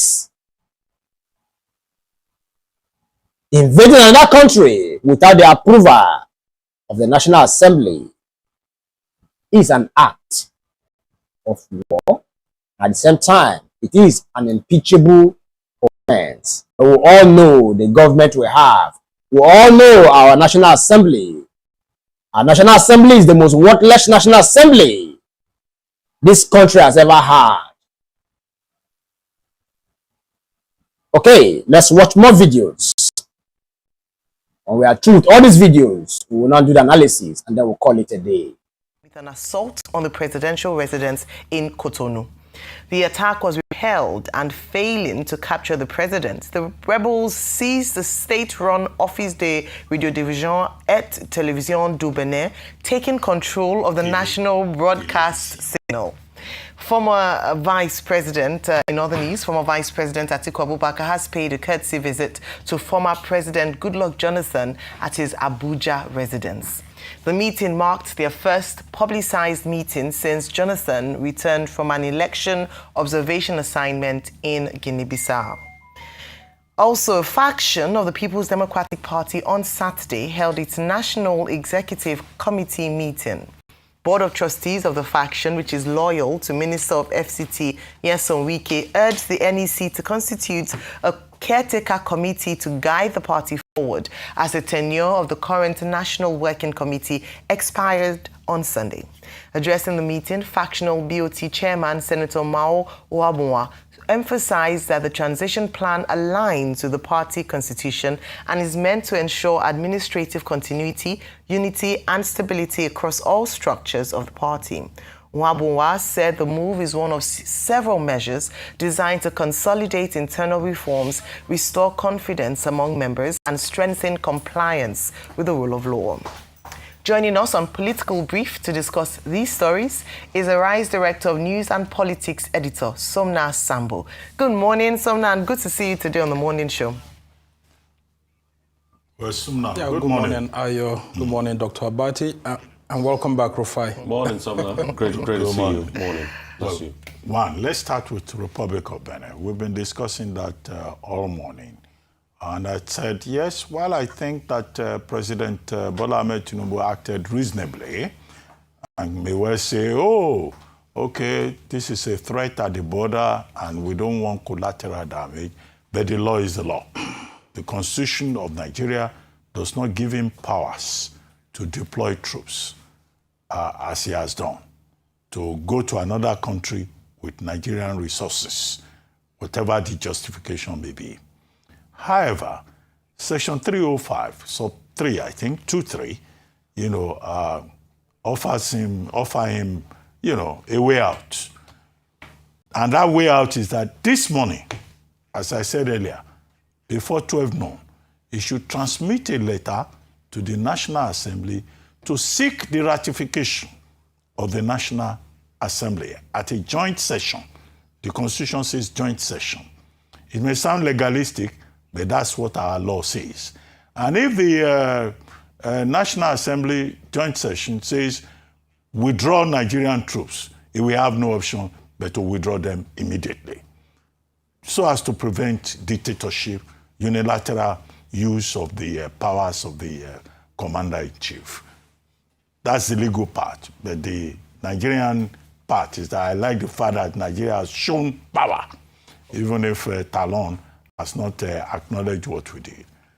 Now, about Atiku visiting President Jonathan, well, I don't see much in that. I mean, politicians can visit each other. And then the issue about PDP. PDP is now effectively a divided family. Where do you think all of this will end? And do you think that Governor Adeleke is right to have said, look, I'm leaving your party for you. In the meantime, let me win my election first. When I resolve my election matters, I may return to your party.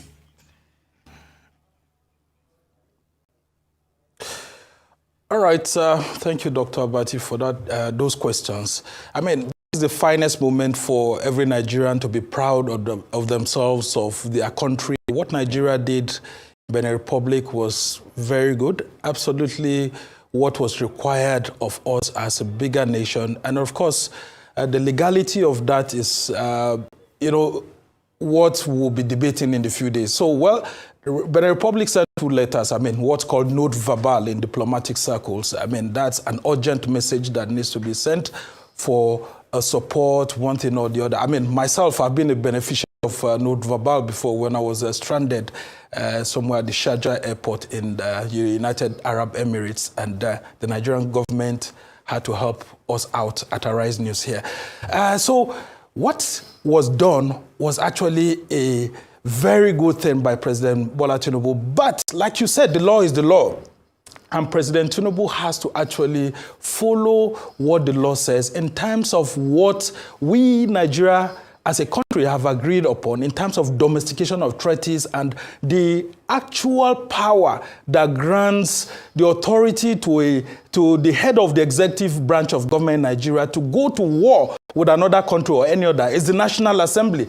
And in this instance, you know that this is a coup.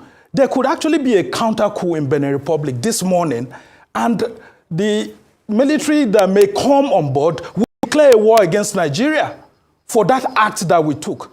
So it's very, very important for us to know that it's a very serious thing that was done. And as simplistic as it looks like, we have to follow the legality of the law, because if not, it could be an impeachable offense against a sitting president, whether it's President Tinubu or any other one.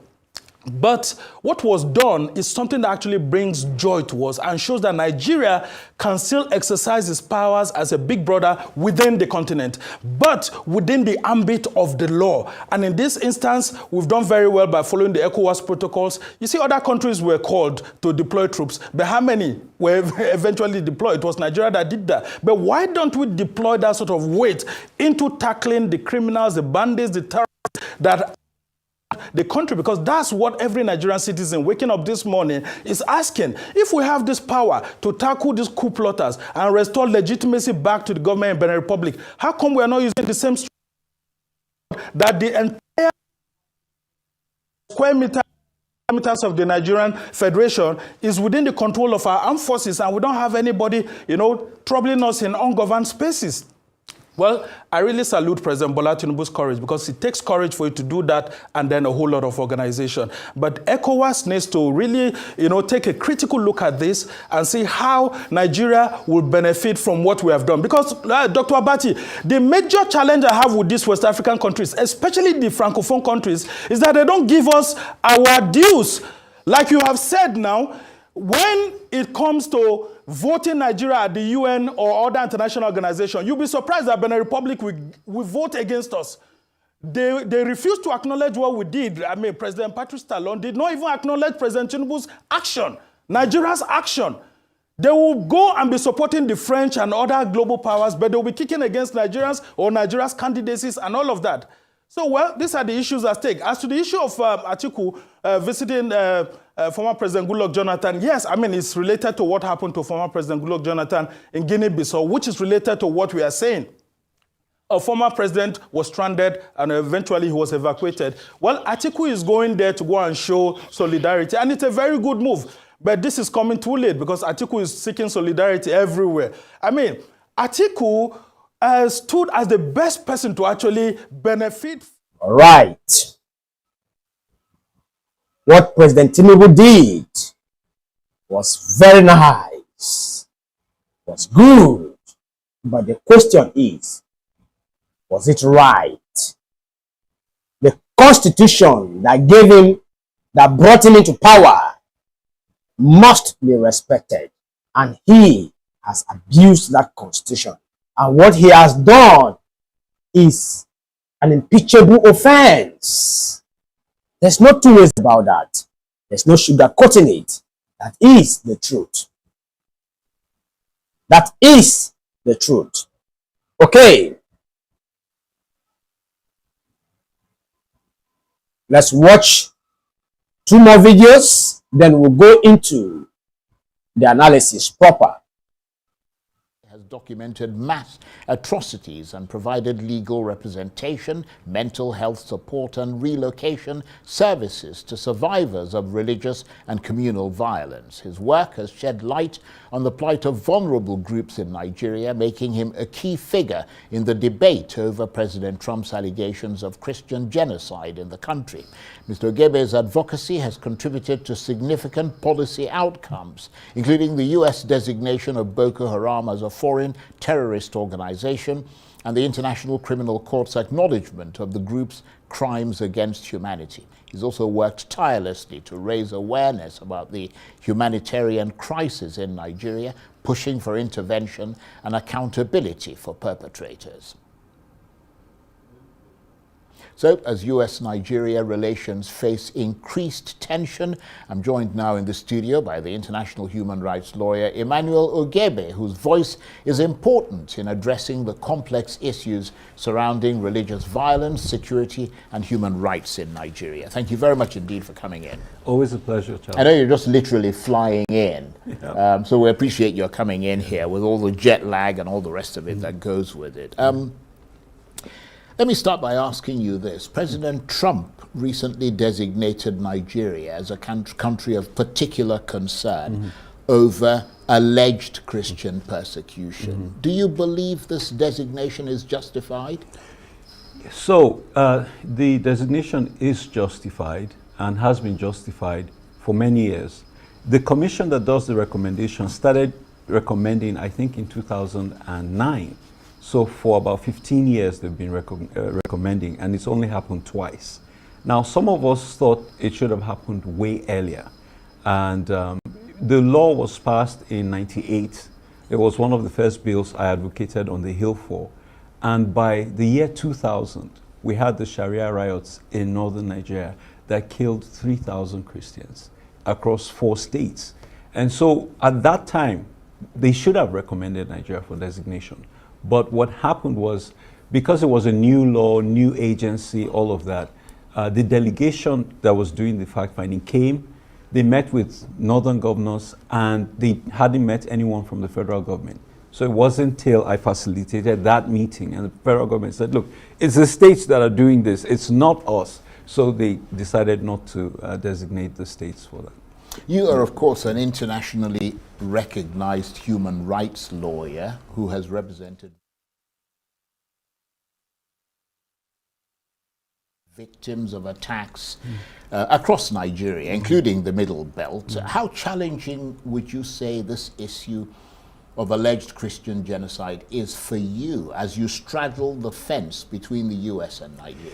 So, I mean, it's very depressing work, because I have to say that when we were advocating for democracy against the military in the 90s, those of us in the opposition in diaspora said, look, let's downgrade all our mini fights, all the Middle Belt Ogoni issue, let's focus on getting the military out. Once they're out, democracy will resolve our problems. Unfortunately, none of us would have anticipated that Nigerians would be dying in droves like they are now. And two very quick examples that illustrate this. The first is, on June 13th, there was a massacre in Yelwata. And the number of people killed that night, 278, was more than the people killed in the war between Iran and Israel, in which missiles and airplanes were used. So people with machetes and AK-47s killed more people by June 8th. Another quick example, of course, is in Plateau State. On Palm Sunday, there was a massacre in Ukraine. Russia bombed the bus and killed 32 people, civilians. That is being investigated as a war crime by the ICC. But guess what? That same night, 54 people were slaughtered in ZK Plateau State. One of the women that were helping, 7 members of her family killed, including her husband and her kids. And her hand was slashed off. We just got her a prosthetic arm. But that is what genocide looks like. Yeah, but is it, were they being killed because they were Christians, or was this communal violence? All right, so and just as an adjunct to that question, are you also aware of the fact that a lot of Muslims are being killed in Nigeria? No, there's no doubt that there is collateral damage, but the fact of the matter is, in the US, a couple of weeks ago, a National Guardswoman was shot in the head by a guy screaming, "God is great," in Arabic. The people who killed Alice's family were screaming, "God is great." You cannot look at both situations and say religion was not a factor. And so it's very clear. These folks are very systematic, because they look at the communities that they are certain fall within a certain identity, and they target them. Now, I'm from Benue State, which is over 90% Christian. We don't have indigenous Fulani communities. So the attackers coming from other states and other countries and attack and kill us. Yeah, but there's the argument that a lot of them come in are driven by other factors other than religion. In other words, the point that is being made is that nobody is denying that there's killing taking place, but that the factors that make these attacks, that drive these attacks, is not really, they're not going to say, okay, let's go and attack Christian communities or whatever. They just say, well, there's land over there, we want that land, we're going to get rid of whoever is in it and take over that space. Well, it doesn't quite work out that way. The message is, let's go and take out the infidels. So from the very beginning, there is a religious connotation.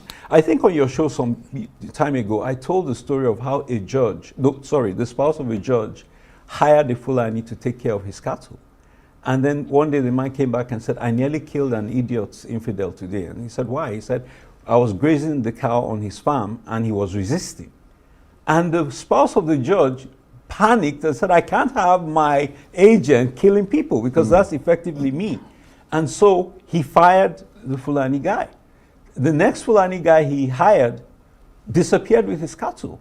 He got the police involved, and at a point, people told him, listen, if you don't let this guy go away with it, he'll come after you. And so he gave up on that. After your show, I ran into the spouse of the Supreme Court Justice, and he said, I heard that story, and it sounded like my story. I said, my Lord, it was yours. Right. So we're saying that judicial officers are frustrated because of the impunity of these people. So based on what you're saying, I'm assuming you're one of those who's been highlighting this issue as a specific Christian genocide in America where you operate from. I think that the facts are clear, they're established, and there's no doubt. For example, Mohammed Yusuf. When you say the facts are clear, established by whom? Because there's still fact-finding missions taking place. Well, there was a process that led up to the FTO designation of Boko Haram. I did a 75-page brief. We showed how Boko Haram had killed citizens of 15 countries. People don't realize the extent to which it went. Boko Haram has attacked American citizens. My friend was in the UN building that was bombed. An FBI agent working at the US Embassy in Abuja was bombed in the police headquarters bombing. So this have all happened. Americans have been abducted by Fulani headsmen, and special forces have come in to Nigeria and rescued them covertly. And this is not known publicly. So they have access to way more information than we have. But the point I was going to make was that Mohammed Yusuf preached, and he said, listen, you were wiping out the infidels. He said, Yaradua flew me on a presidential jet and begged me to stop killing the infidels, and I'm not going to do it. These have been transcribed. We have the videos. We've transcribed them. We've handed them around. And in fact, I think some of them were presented to the delegation today. So there's no doubt that there are certain people who are conducting genocide. And that's Boko Haram. Let me go to the Fulanis, the Fulani ethnic militia, FEM as they're called. One of their hallmarks of their atrocities is if they meet a pregnant woman on a farm, they will slaughter her. But then they will split open her abdomen, pull out the fetus, and butcher it. It doesn't get more graphic than that. Now, there are some who say they want to instill terror on whoever comes to the scene afterwards. But I say, attacking the fetus, you're trying to eliminate and end these people. And to conclude on this thought, there are over 300 communities in Middle Belt of Nigeria now that have been sacked and are occupied by Fulani ethnic militia.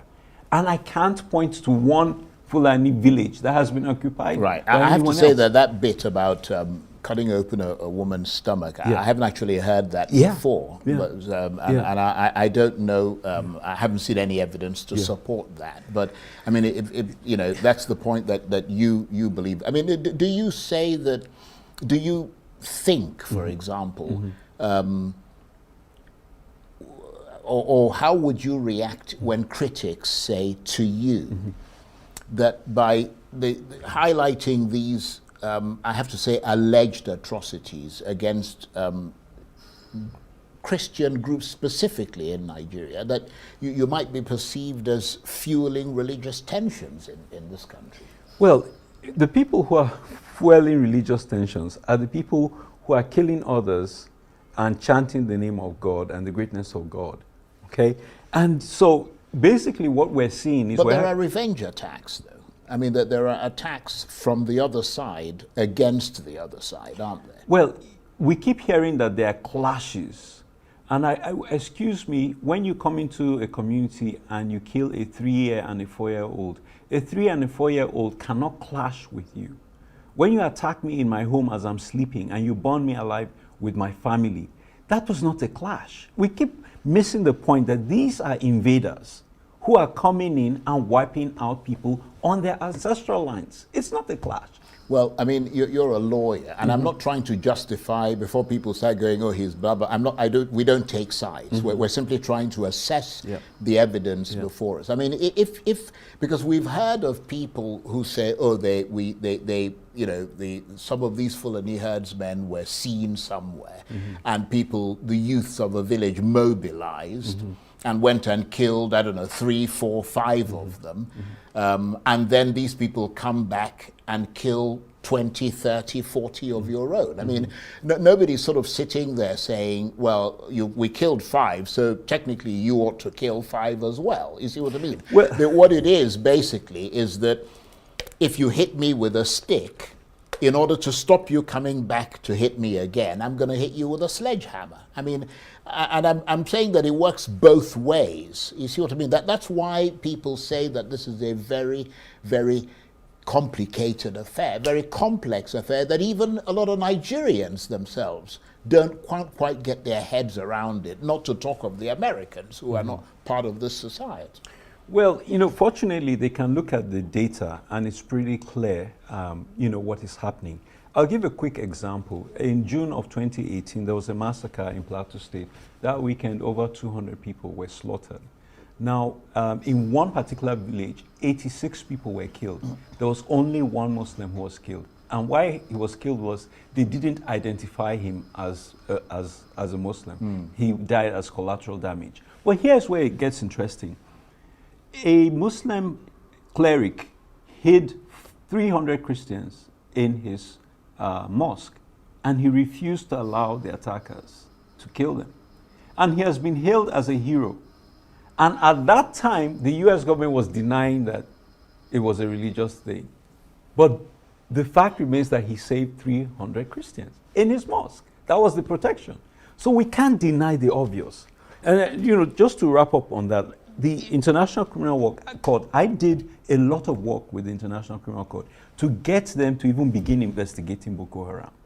I went to them, I sat down with the prosecutors, I said, the Boko Haram blew up the UN building, your fellow UN civil servants. Why are you not looking into that? It's amazing some of the lapses we've seen. And after they investigated, they finally indicted not only Boko Haram, but the Nigerian army for atrocities.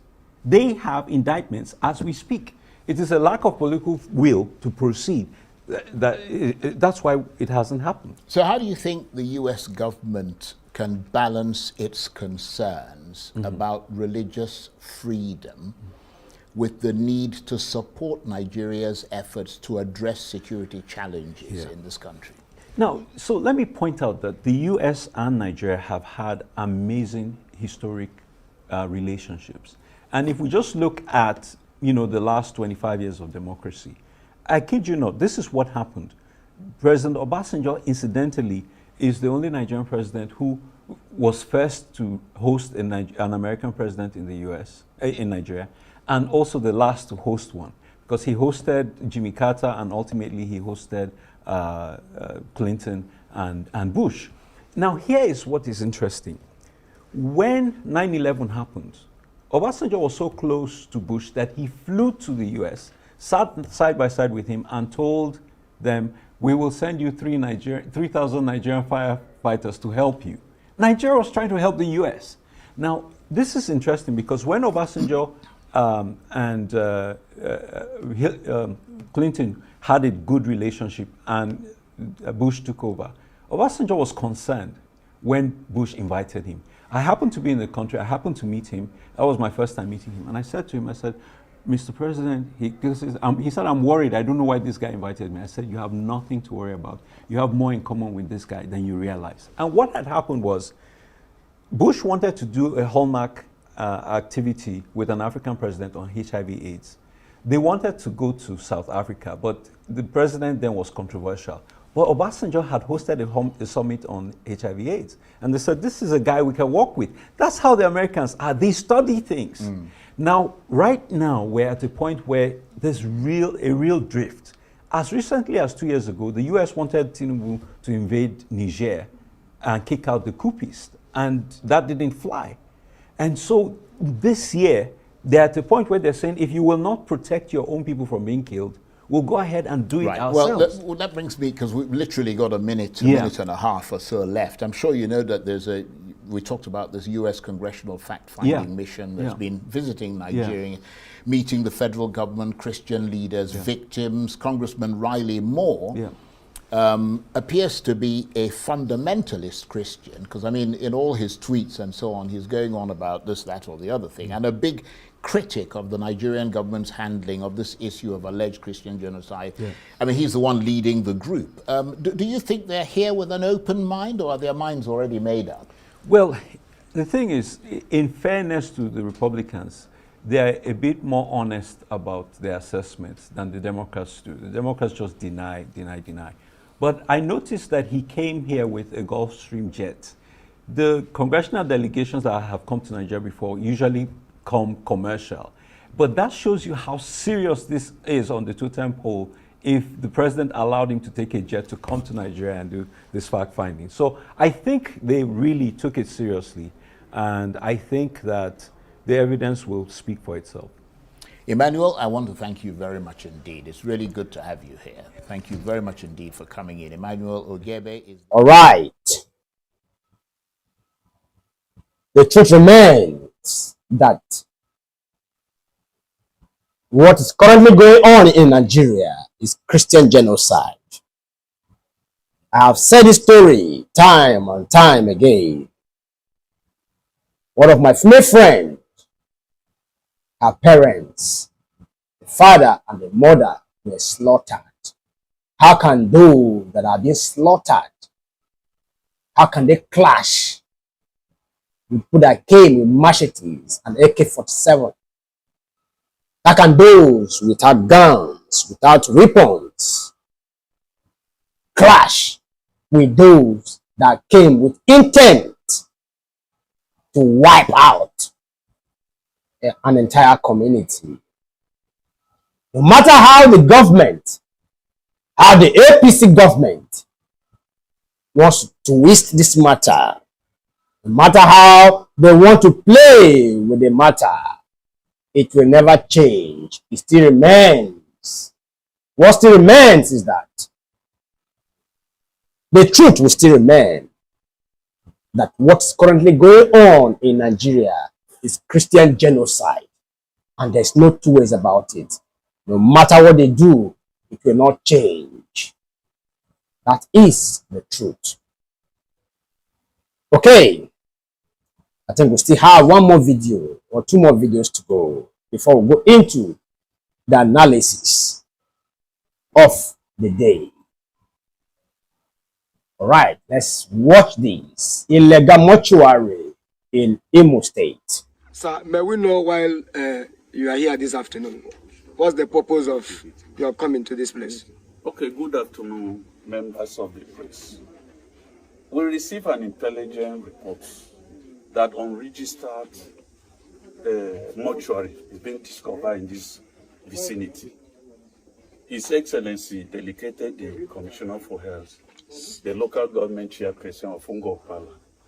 Myself, I came to represent the Inspector General of Police. We visited this place. We saw scattered corpses, mutilated corpses in this environment. What we have seen, the corpses that we discovered are more than hundreds. And the owner of the mortuary is on the run. We sent for him, he refused to come. And severally, we mounted surveillance, whether we'll be able to get this on the run. And by the information we gathered, they use this place in dumping the corpses of what they call organ harvest. Organ harvest.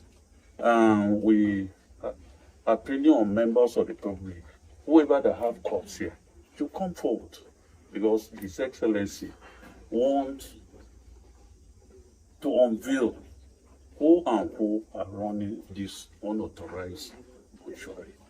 Because it's been in existing, it's now that we discover it, and by His grace, we arrest the suspects, and he's going to face the full wrath of the law. Thank you. But are you by this as declaring him wanted? We have already declared him wanted. He's on the road. We do not see anything to here. And this health hazard, and by His grace, the Commissioner of Health is here, the pathology is here. We may soon make a mass burial. Okay. Because it's constituting health hazard of this village. So why you do that? Are you going to seal up this environment? I think the Excellency want to even destroy the whole facility after obtaining legal order. Okay, let's speak to the Commissioner for Health. Good afternoon, members of the press. We came here today, and I'm here. My name is Dr. Chioma Egu, the Commissioner for Health, Imo State. And I'm here on the instance of His Excellency, the Executive Governor of Imo State, to come and inspect the facility that the police have reported, to be of suspicious activities, said to be a mortuary. We have checked our records and we've not seen this place registered or any up-to-date registration of this facility in Ministry of Health. So we've come here to inspect, and we found a lot of hundreds of dead bodies, decomposed, not taken care of. There's nothing to show that this place is a mortuary. There's nothing happening here, or even if you look at the corpses, there's nothing to show that there's any way they were trying to preserve them. Sir, may we know, while you are here this afternoon, what's the purpose of your coming to this place? Okay, good afternoon, members of the press. We received an intelligence report that unregistered mortuary is being discovered in this vicinity. Okay, that is Imo State. Imo State is trending for the wrong things, and it has been trending for a very long time. But Nigerians chose not to. Nigerians chose not to take it serious. This mortuary you are seeing like this, allegedly, let me use that word allegedly, may be connected to Tiger Base police station, because those people can do anything for money. They don't have value for human life. Why is this mortuary trending now, when people of Imo State are crying that their people are being killed, that people are being kidnapped by Tiger Base police? It's not just about sending people to that place. They just go and watch videos and come back. Just go and watch buildings and salute and go back. If the government wants to investigate and get these Tiger police officers red-handed, they know what to do. They know what to do. So please, we cannot sit down and watch our people. We cannot sit down and watch Nigerians being killed by those that are supposed to protect them, and then we keep quiet. It is not fair. Okay, we still have another video here. Still have another video. Okay, let's watch this bit of this video, and then we'll come back. We'll have one more video to watch. Israel Majesty, our own prayer father, my friend Professor Bako, let me stand on all due and existing protocols and join all others in saying congrats to Professor Bako for putting up this book that we're launching today. When I came in and listened to what Professor Bako was saying, it's something he has always said. And it's one thing that everybody who share and understand global development will tell you about. Nigeria, Africa is not a poor, Nigeria is not a poor country.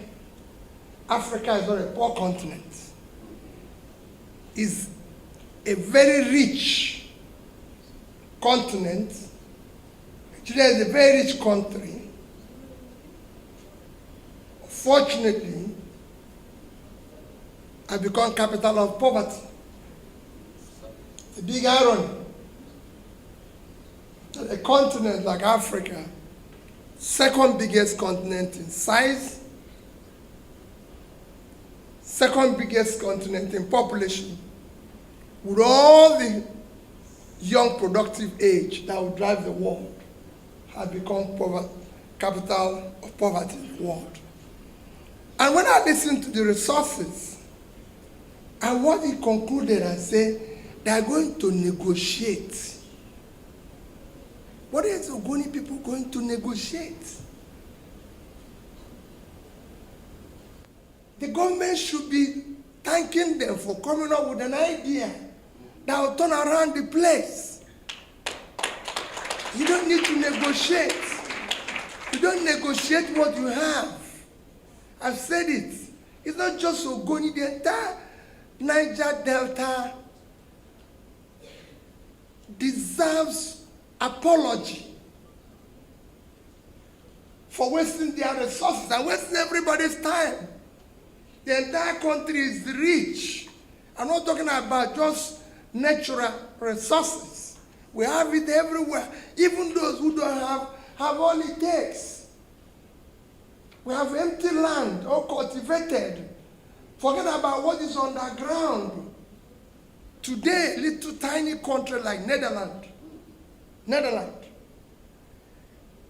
is with water is 41,000 square kilometers of land. Without water, it's 33,000. Every year, they export agricultural products or related 120 billion euros, about $130-something billion, more than 3 times what we earn from oil. They are just 33,000.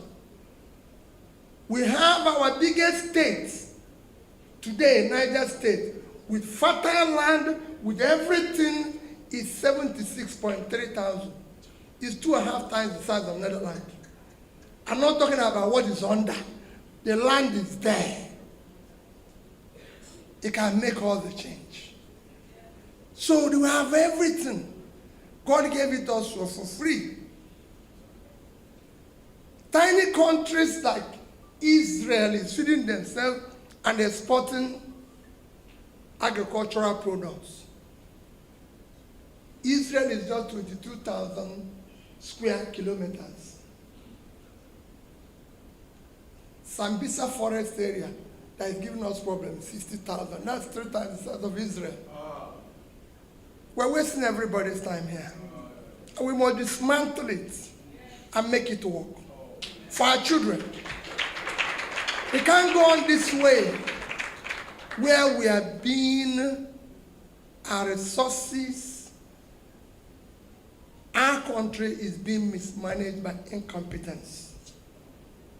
People who lack capacity and compassion. All of us, this is not just pointing the finger to anybody. All of us need to recheck what we're doing. This soil, this areas and everything, if you go to Niger Delta today, the land is destroyed. They have nothing to show for that destruction. And nobody's appealing with them, and they're talking about negotiation. Negotiate what? When the whole place is filled with this. We can't cultivate rice just to feed. They say price rice, this and everything. Third world countries like Bangladesh is today producing 10 times the amount of rice Nigeria produces. Bangladesh. The entire Bangladesh is 148,600 square kilometers. That is the size of our two biggest states. Naija at 76.3 and Borno at 70.8 is almost 148,000. And Bangladesh is producing 50 to 60 million tons of rice, and we can produce 10% of that. Go to Sierra Leone, go to Ethiopia, they are living off tea, they are living off coffee. You can grow that in Mandela. We have Taraba, 54 point something thousand square kilometers of land. With all that, we're not getting anything. So what went wrong here? Why are we wasting everybody and hurting our young people? Yes, there's criminality in the north. There's criminality everywhere. But my dear, it is mass poverty. The more you put people out of poverty, the more you reduce criminality. It's natural way of fighting it. And what we have it here, it is there. God gave it for free. We have talented young people who have the drive. But people like me, in elite conspiracy, have refused the country to move. They're not talking about religion, they're talking about tribe, talking about nonsense. Is there any tribe that buys bread cheaper in this country? Is there any religion that buys food cheaper? So why is all this? It is time to dismantle this criminality and get the country to work for everybody. And that's what we're saying every day. Let those who have oil, we will help them restructure it. Like he said, taxing appropriately. Let people keep what they have. We organize the country. Even if we're not going to do it tomorrow, let's plan it for tomorrow. In order to get the place to work and be productive. Like he mentioned, Singapore didn't have anything. They offer service. And today, they have all it takes. They don't even have land. They don't even have land.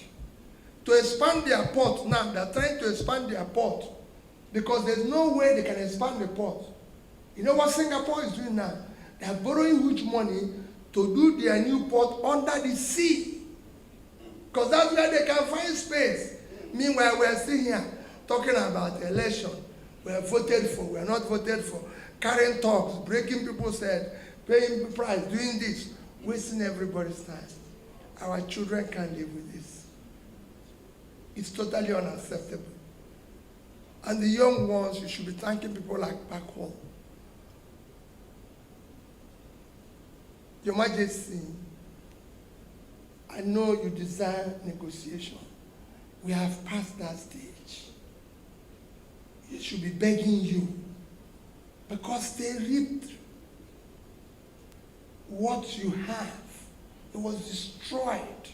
They should be the one coming to you to say, we are sorry. Not the other way around. And I've said it. We're going to apologize to the children of this country. We're going to apologize to everybody. If I have opportunity, I will apologize to everybody for having wasted their time. In a country where everything is there. I had an opportunity as I conclude. I was just talking to a general, a retired general. I came from his house to here. I said, sir, I read a book, Growing Apart, by Professor Louis of John Hopkins. It's a book about Indonesia and Nigeria. How two countries, where Nigeria have more resources, grew this way. And that took me to go to Indonesia early this year, met from the ministers to the president to discuss that. They won't come and listen to you. You're talking about taking it to government. They won't read it. That's why they're not here. Every other place they would have been here. James Robinson wrote Why Nations Fail. James Robinson was given Nobel Peace Prize for economics last year. James Robinson said so many countries know what to do to be prosperous and refuse to do it. Example of such nation is Nigeria. He said it openly, but nobody listens. Nobody learns because it's a country of the unlearned.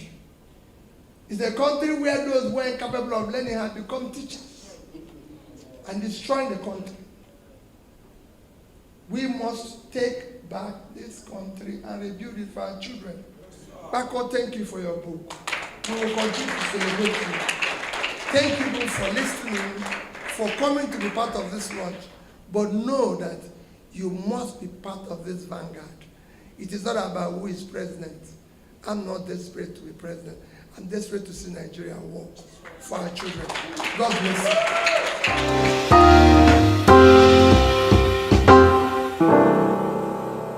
Hello and welcome to Perspectives. Yes, that is the man of the people, Mr. Peter B, saying he is not desperate for power. Naija Delta, my brothers, these people are playing with us. If not because of what we have in our region, I don't think they will even look at our faces. They are deliberately destroying this country. Uneducated people are deliberately destroying this country. Uneducated northerners are being given opportunities. Opportunity upon opportunity. Illiterates are being given opportunity to govern professors. And as stupid and useless as some professors are, they will help rig in illiterate into power. Nigeria have all it takes to move forward. No region in this country will lack anything if given the opportunity to thrive. But how can they get this opportunity? They will never allow the educated people to ever rule this country in peace and build a country that everyone will be happy and proud about. Go and check all the APC, the two APC presidents. The first one, Buhari, has a questionable certificate. He didn't even have certificate. Now this other one, being Tinubu, forged certificate openly, but our Supreme Court supported him. Our Supreme Court supported him. What a disgraced country. What a disgraced country. Wahala for APC government. Them things say we know they see am. You go soon go round.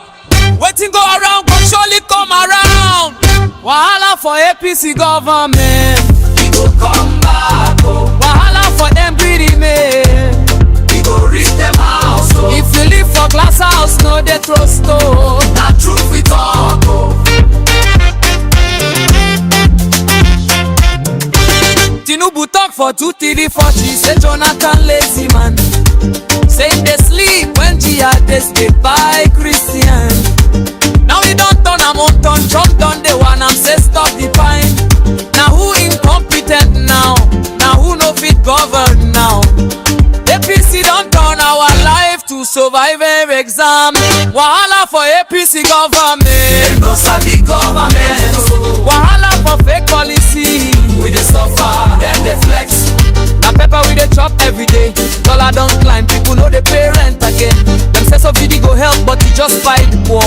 Then they introduce policy to buy us more.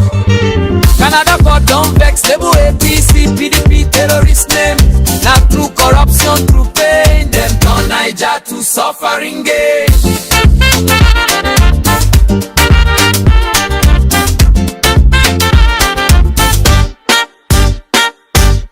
My people shine promise you change, check the fine print. Cause APC don't show us pepper, the hot past you. Wahala for APC government, wahala for greedy men. If you live for glass house, no they throw stone.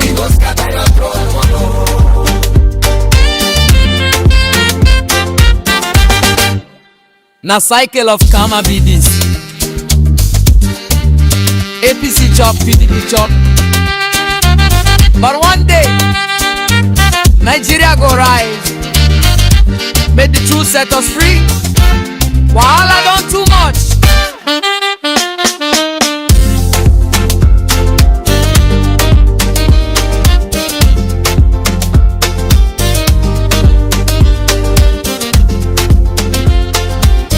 Alright, wahala for APC government. When they promise you change, my brother, my sister, ask questions. What change have they promised? Because APC has shown us that illiterates can rule over educated people. Look at what is happening in Edo State. An illiterate that could not even pronounce a figure is now a governor of a state. That is what APC can do. You guys noticed that APC was strongly attacking the education system in Nigeria? They brought also of policies that children of a certain age cannot write WAEC. Why? Because they want to destroy the educational system. They are so shocked to see 3 years children, 4 years children reading and writing very well. This is something they never witnessed during their time. So they do everything to make sure they destroy our education system. Illiterates ruling over educated people.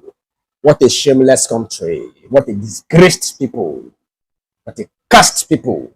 Okay. Time to go into the business of the day.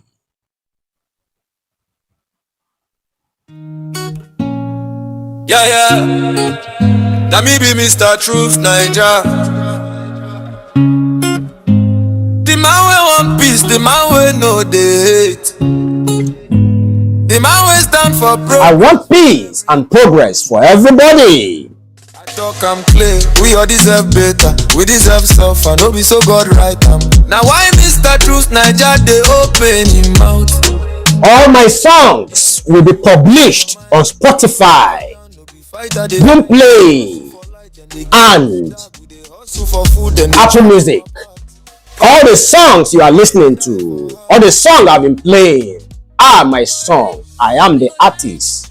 And the songs were produced at Two City Records. Chase every lie away. Make the fire of justice burn the grid way day. Anybody where they block our way, thunder of karma go show them say it go better for us all. And a God go bless us all.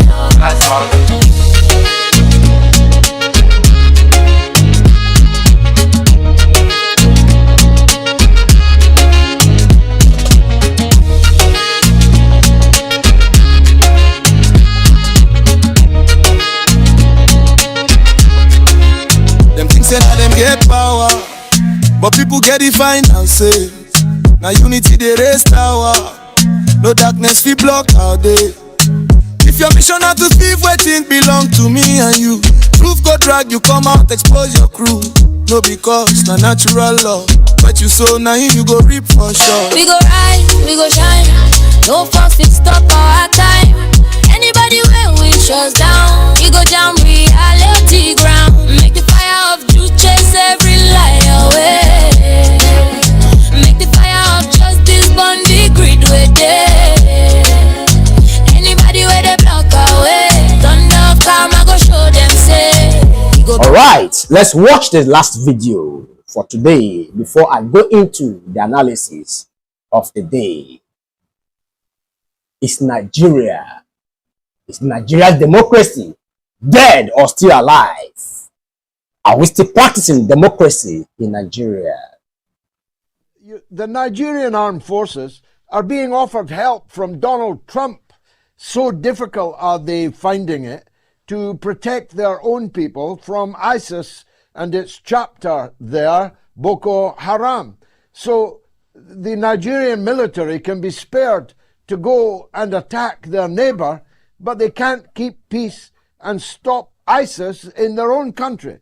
What kind of president is that? Well, it's a good question. I mean, Tinubu has very long-standing ties in the United States. Max Blumenthal and David Hundeyin, who's the latter is a Nigerian journalist, very famous, did a brilliant piece on Tinubu in the Gray Zone. Everyone should read it, about Tinubu's ties to cocaine trafficking networks in Chicago in his earlier years. So this is the type of guy that we're dealing with, in bed with the CIA, in bed with all these drug narco trafficking units. But of course, the West backs up the real narco terrorists like Tinubu, who, as you point out, are ignoring, I would say, the assault on their sovereignty by Western-backed terrorists like Boko Haram. Also now, JNIM, another terrorist organization linked with Al-Qaeda, has also entered into Nigeria. They have been causing a lot of chaos in Mali, Burkina Faso, and Niger the past few years.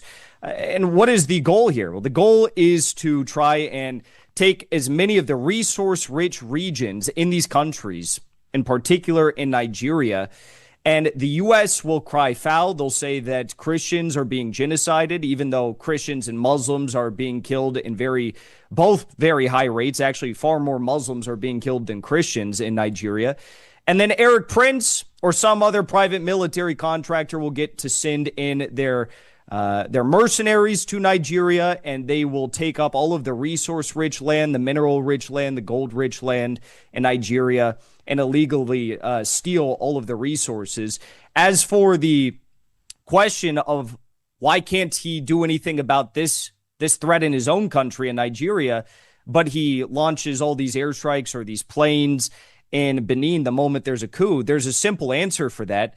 President Macron of France gave a call to Tinubu today under the guise that there was a new offensive led by the Boko Haram terrorists in Nigeria. He made an emergency call, and apparently it wasn't about Boko Haram, because if it was, I'd imagine those fighter jets would have been used to do targeted airstrikes, hopefully on the terrorists, but instead they were used to go into violate the sovereign airspace of Benin and presumably strike the coup leaders. Now, as you mentioned, Narco Rubio and his administration are again steaming towards Venezuela. The Dwight D. Eisenhower aircraft carrier has withdrawn from port in the last few hours and begun steaming towards the Caribbean. The shills of Narco Rubio are trumpeting that it's on, that Operation Southern Spear against Venezuela is on. Is that your take, and what's likely to happen next? Well, I'll just say it's incredible. Laura Logan, who is a Trump insider, very close with all the Trump administration bigwigs, is, as you just said, tweeting out that Operation Southern Spear is on. This is the U.S. Illegal war that they've been drumming up for months now, or 7-8 weeks now at least.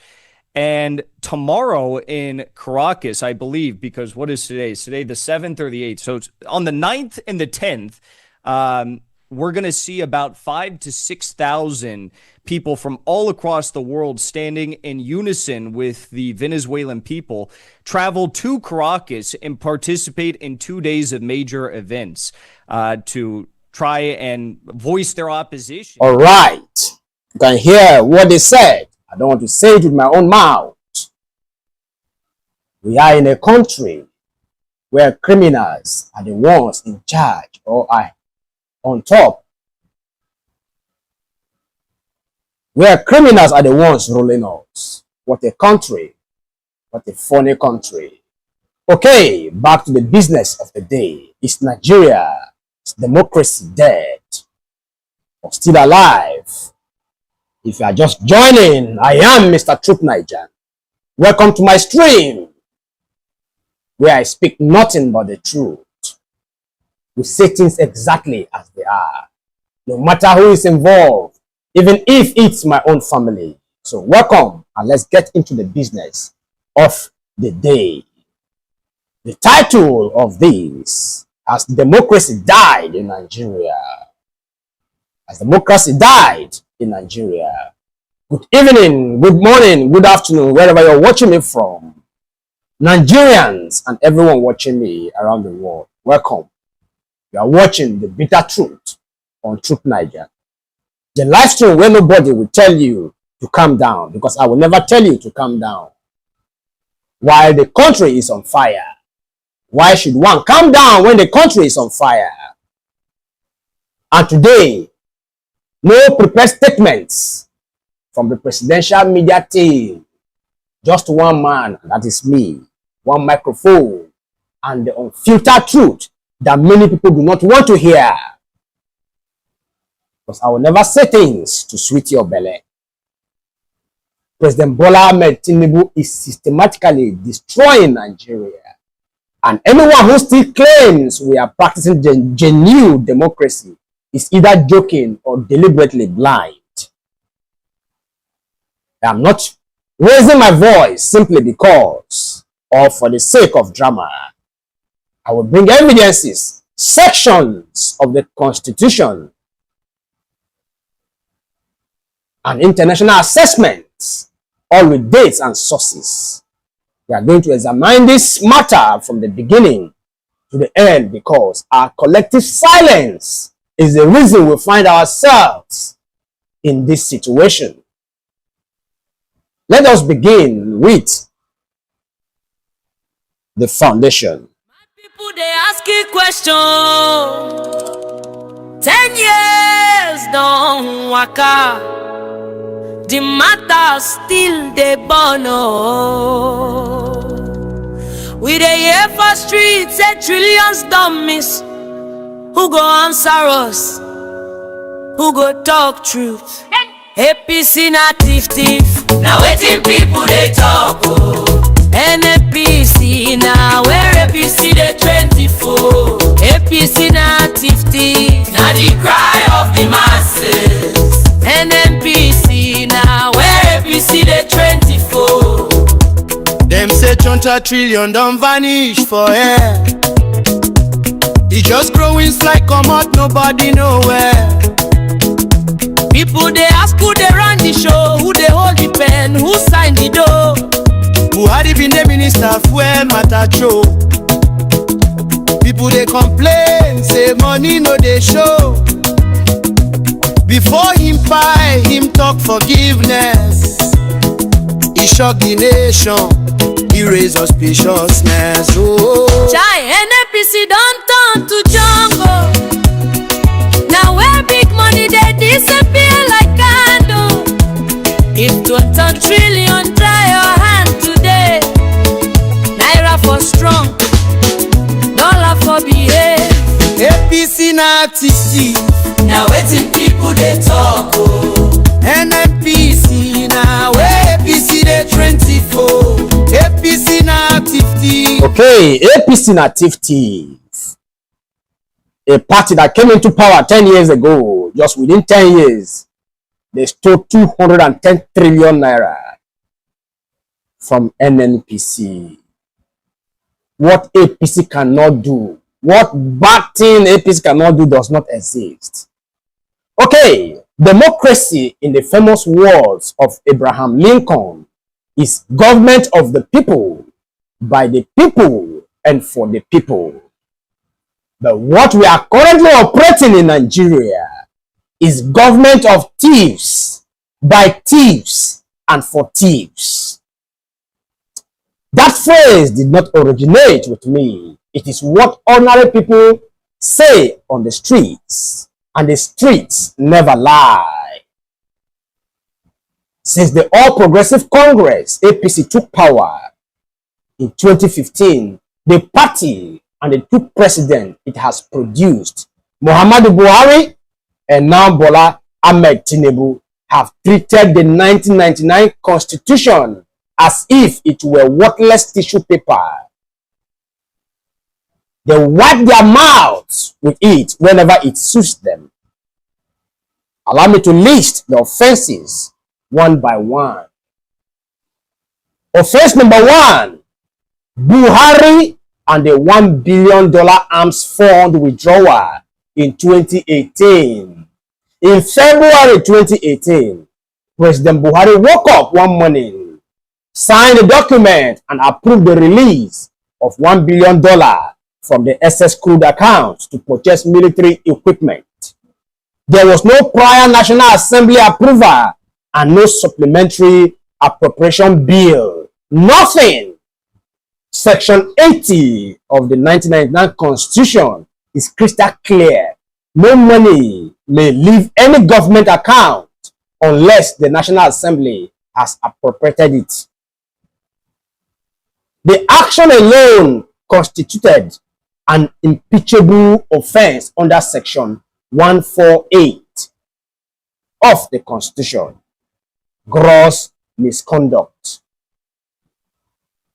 The Senate summoned the Minister of Defense, made some noise for a few days, and then went silent because the majority of the senators belonged to the APC, so nothing happened. They allow that offense go unpunished. That's why I say it is not wise to arrest somebody that stole chicken and send him to 20 years imprisonment, and those that are stealing the main thing are not punished. To this day, nobody knows exactly how that $1 billion was spent. Investigations by Sahara reporters later revealed that senior military officers allegedly shared the money among themselves. Naija Delta, that is our money that is being shared by people that never means well for us.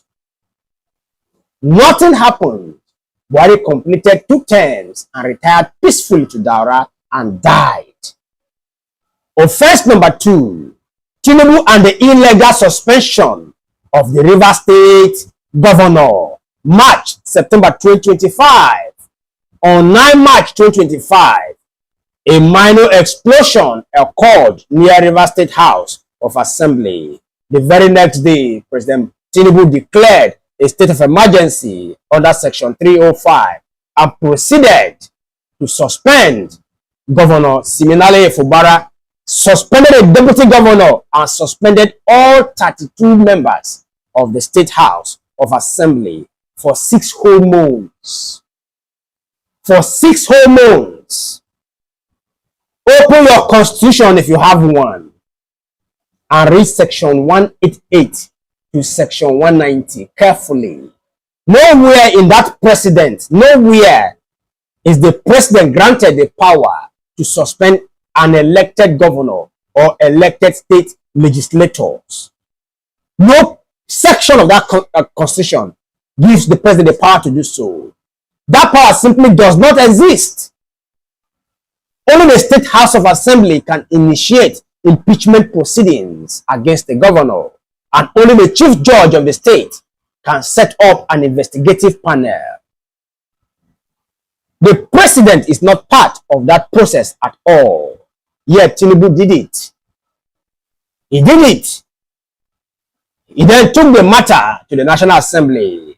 Senate President Godswill Akpabio, arguably the most expensive and the most worthless national Senate president Nigeria has ever had, called for a vote, something of that important. He called for a vote. All those in favor say, hey, yay, and all those against say, no, the loud voice or the loud noise. All those against, silenced. Motion carried. But it was declared legal. Illegality became legal because we have worthless National Assembly in Nigeria. A voice vote that was neither counted nor recorded on camera. That is the new definition of Nigerian democracy. Democracy is dead in Nigeria. We don't have democracy in Nigeria anymore. And that is the truth. For 6 months, an elected governor was confined to his private residence. Revenue that should have gone to River State was diverted to federal purse. Local government elections could not even hold. Now, an illegal man came and conducted a local government election, an illegal local government election under a democracy, and our National Assembly is mute. The entire state was frozen up to this month. Up to this moment, the Supreme Court has not still delivered a definitive judgment on whether the president possesses such powers. The question is, why? Because the system is protecting itself. I repeat, the system is protecting itself. We dey shout, but they know they yeah. Our future they work out for court, but court don't turn market square. Them tell us say na justice go guide us, but justice done they sleep. Hey.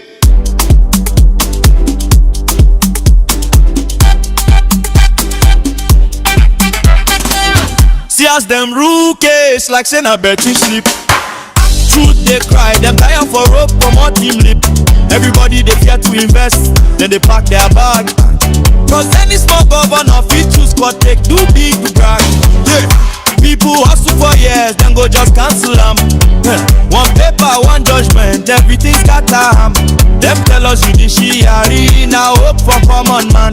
When a common man, then they use why the word that don't say and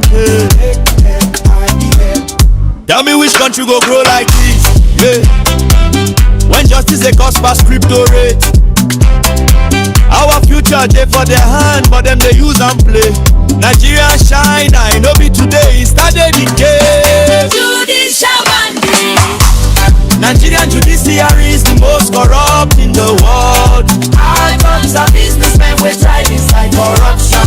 Judicial bandits, judicial bandits. Investor go look our land, he go fear. Cause any small money if it buy Judge 10th year. Then they chase development like enemy. Then they bless impunity like funny me. They reach the win place before you even start. The poor they pray but prayer fit no reach court. Them talk say they mock. Right, that the title of the song is Judicial Bandit. This is the original one. I still have the remix, which I will play later. Fairness we ask, but fairness done they wear mask. If judiciary no clean, the whole nation go rust. If justice no balance, country no go trust. Judicial bandit. Nigerian judiciary is the most corrupt in the world. Our judges are businessmen, we thrive inside corruption. Our judges are businessmen. Nigeria judiciary is the most corrupt all over the world. There's no two ways about that. Okay, let's dive into the offense number 3. Airstrike inside the Republic of Benin without National Assembly approval. 8 December. But the question is, what do you expect from illiterates rolling you? What do you expect? They don't have time to read the Constitution. Whatever they think is right is what they do, forgetting that there's a document guiding and protecting the country, which is the Constitution.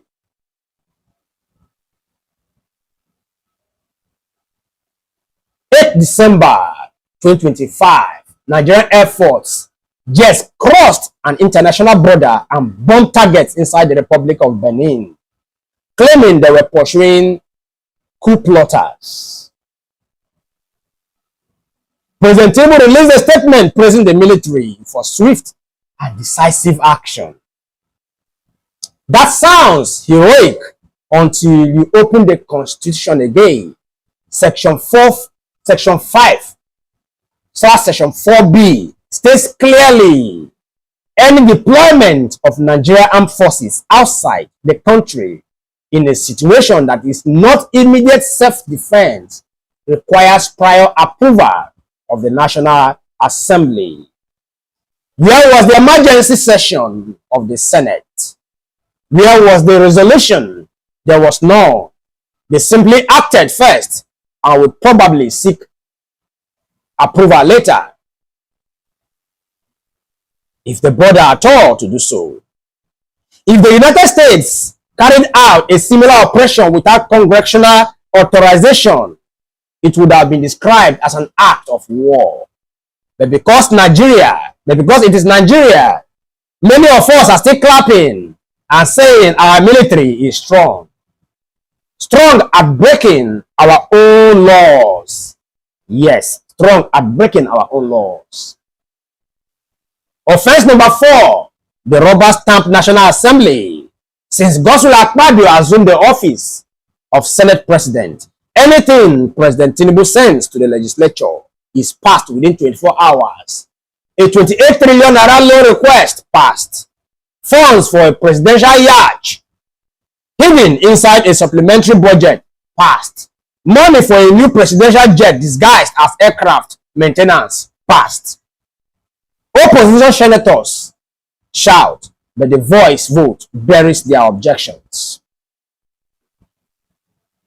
This is no longer a legislature. It is an applause department for the executive. Now let us discuss the real world consequences. Investment. Who in their right mind will bring their hard-earned capital to a country where the president can wake up tomorrow and suspend any state governor? The National Assembly cannot check the president. The Supreme Court is afraid or unable to deliver judgment. The military can bomb foreign territory without legislative approval. Which person will want to invest in such a country? Tell me one tangible investment that Tinubu has attracted since he became the president of Nigeria. The answer is none. The World Bank's 2025 Ease of Doing Business report ranks Nigeria 131 out of 190. And if you see those countries behind us, our countries ravaged with insecurity, with banditry, with terrorism. That is where we are ranked with. What a country. Foreign direct investment fell 26% last year.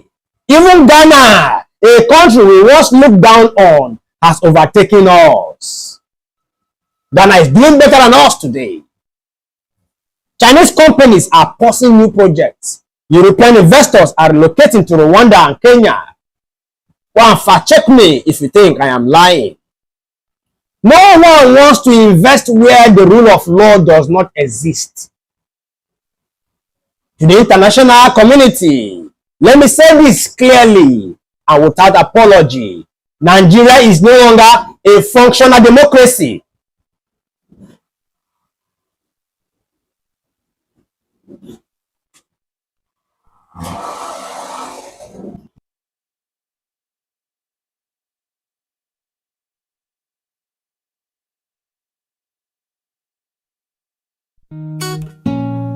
Yeah.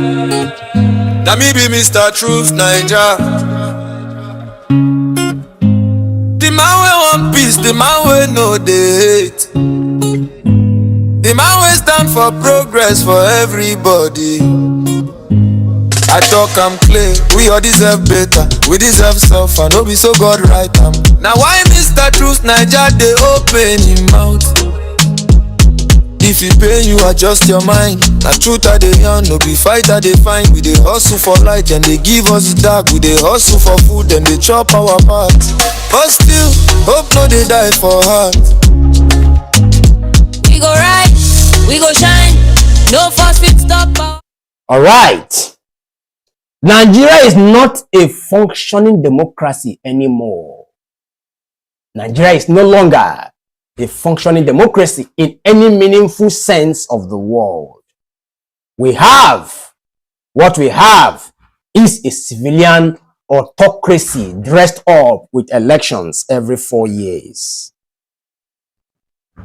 I repeat, to the international community, let me say this clearly and without apology.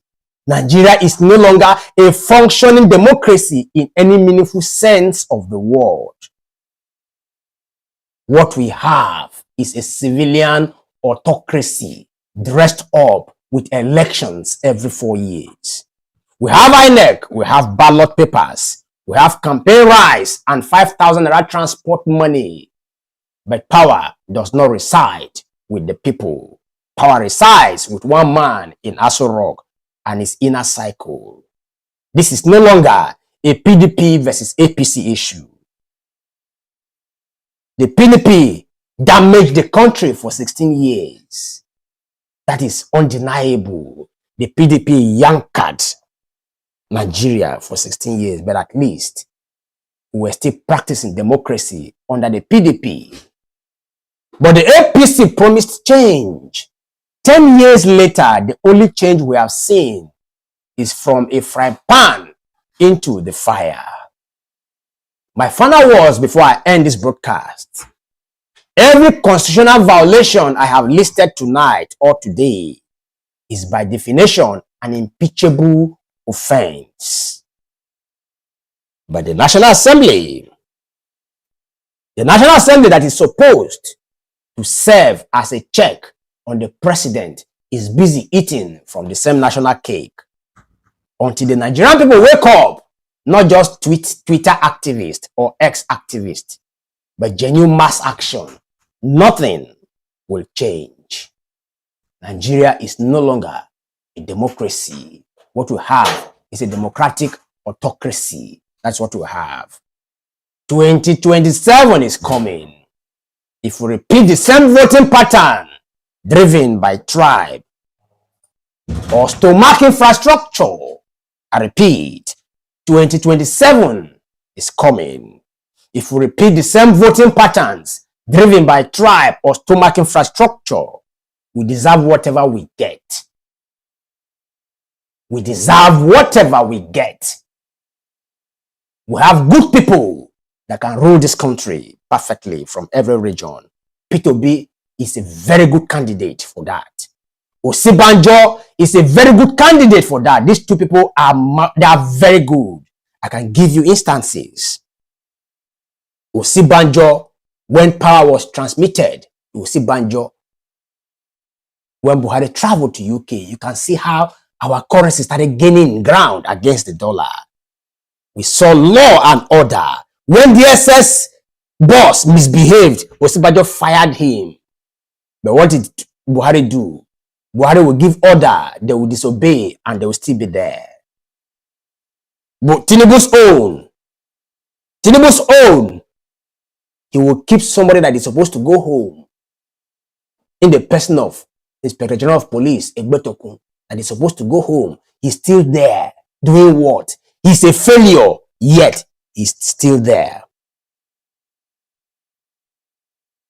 To have good people, educated people that can handle the country very well.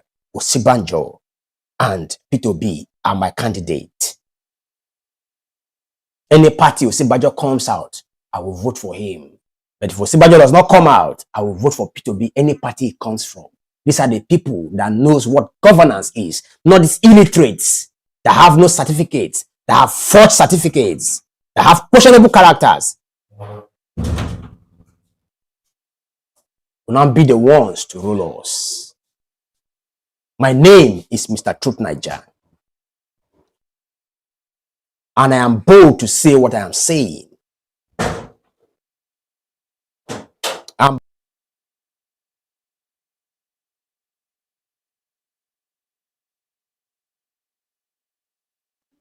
I am bold to say what I am saying.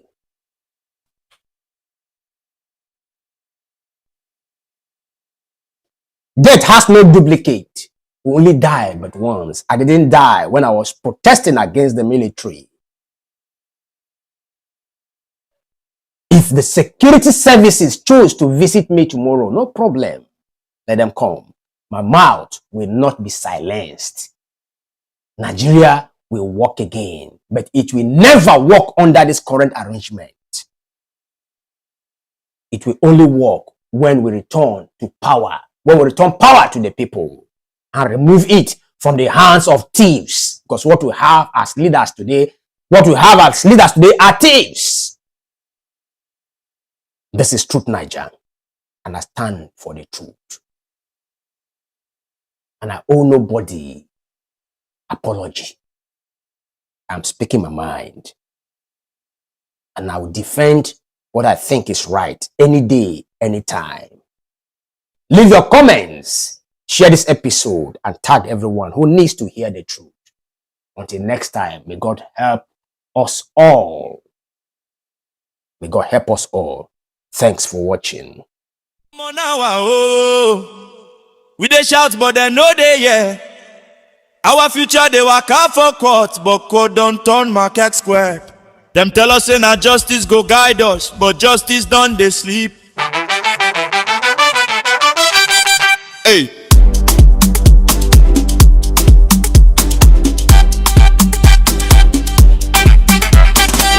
See as them rule case like say na bet you sleep. Truth they cry, them tire for rope, promote team lip. Everybody they fear to invest, then they pack their bag. Cause any small governor fit choose but take too big to brag. Yeah. People hustle for years, then go just cancel them. One paper, one judgment, everything scatter. Them tell us judiciary, now hope for common man. But a common man, then they use why the white that don't say hand. Tell me which country go grow like this, yeah. When justice they cost past crypto rate. Our future they for their hand, but them they use and play. Nigeria shine, I know be today, it started decay. Judicial bandit. Nigerian judiciary is the most corrupt in the world. Our judges are businessmen, we thrive inside corruption. Judicial bandits, judicial bandits. Investor go look our land, he go fear. Cause any small money if it buy judge 10th year. Then they chase development like enemy. Then they bless impunity like vanity. They reach the weak place before you even start. The poor they pray but prayer fit no reach court. Them talk say democracy strong when justice stand. But this one don't fall like house we no get land. We know they find trouble, na fairness we ask. But fairness done they wear mask.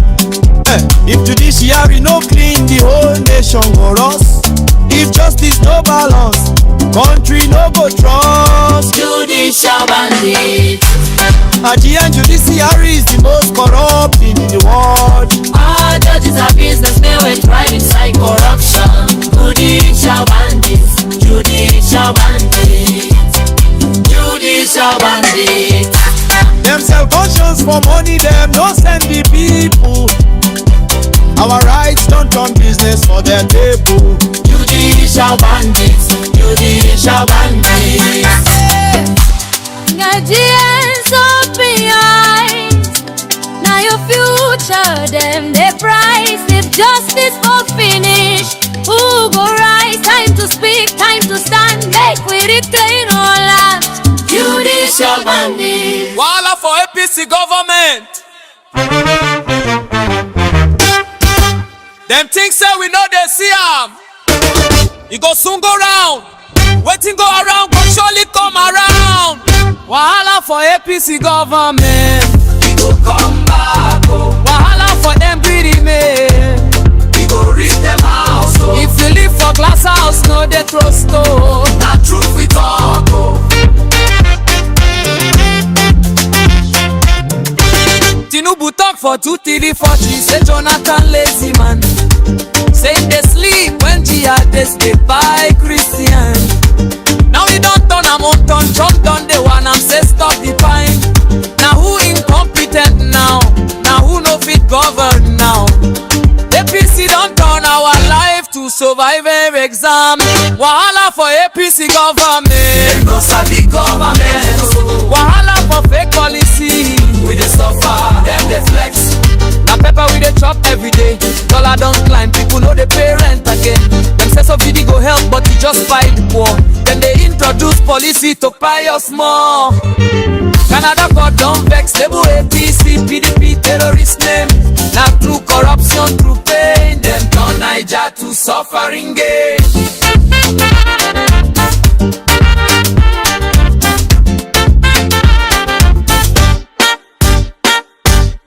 My people shine your eye, no be everything where shine be gold though. If them promise you change, check the fine print. Cause the PC don't show us pepper, the hot past you. Wahala for APC government, wahala for greedy men.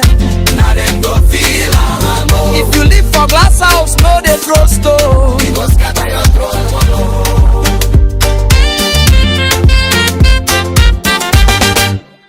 Na cycle of karma be this. APC chop, PDP chop.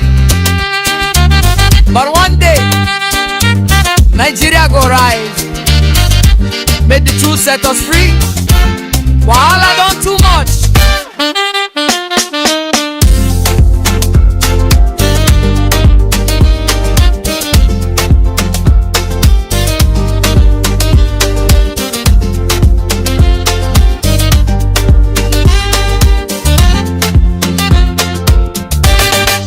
People they asking questions. 10 years don't waka, the matter still they burn. We dey hear for streets say trillions don't miss. Who go answer us? Who go talk truth? APC na thief. Now waiting people they talk. NPC now where APC the 24. APC na thief. Now the cry of the masses. NPC now where APC the 24. Them say 20 trillion don't vanish for air. It just growing like come out, nobody nowhere. People they ask who they run the show, who they hold the pen, who signed the dough. Buhari been the minister fuel matter show. People they complain, say money no they show. Before him pie, him talk forgiveness. He shock the nation, he raise auspiciousness. Oh, Chai NPC don't turn to jungle. Now where big money they disappear like candle. If 20 trillion try your hand today, Naira for strong, dollar for behave. APC na TC. Now waiting people they talk. NPC na where APC they 24. APC na 50. Now they cry of the masses. NPC na where APC they 24. Gonna Tinubu they petroleum chair. Everybody they ask how we go do am here. APC don't normalize the matter like play. Every year I knew wahala them they display. We they shout for reform, we they beg for light, we they pray say justice go fit stand right. Nigeria no be their personal part. We need leaders we clean. We got the cats solo. Who go rescue in MPC? Who go rescue in MPC? Let them clean up. Who go stop the trillions leak? Who go break the cycle quick? Who go break the cycle quick? Let them clean up. APC na thief. Now waiting people they talk. NPC now where APC they 24. APC na 50. Now the cry of the masses.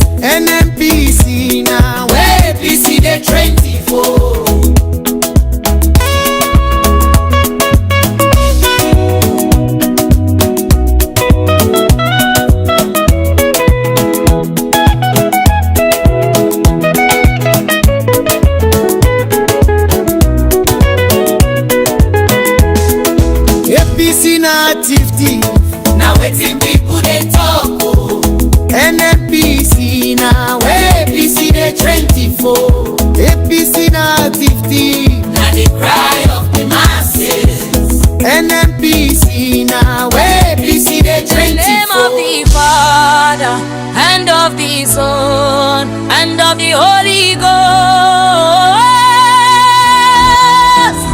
Shama shama raba baba, robo robo peshe peshe. Fire, fire, fire.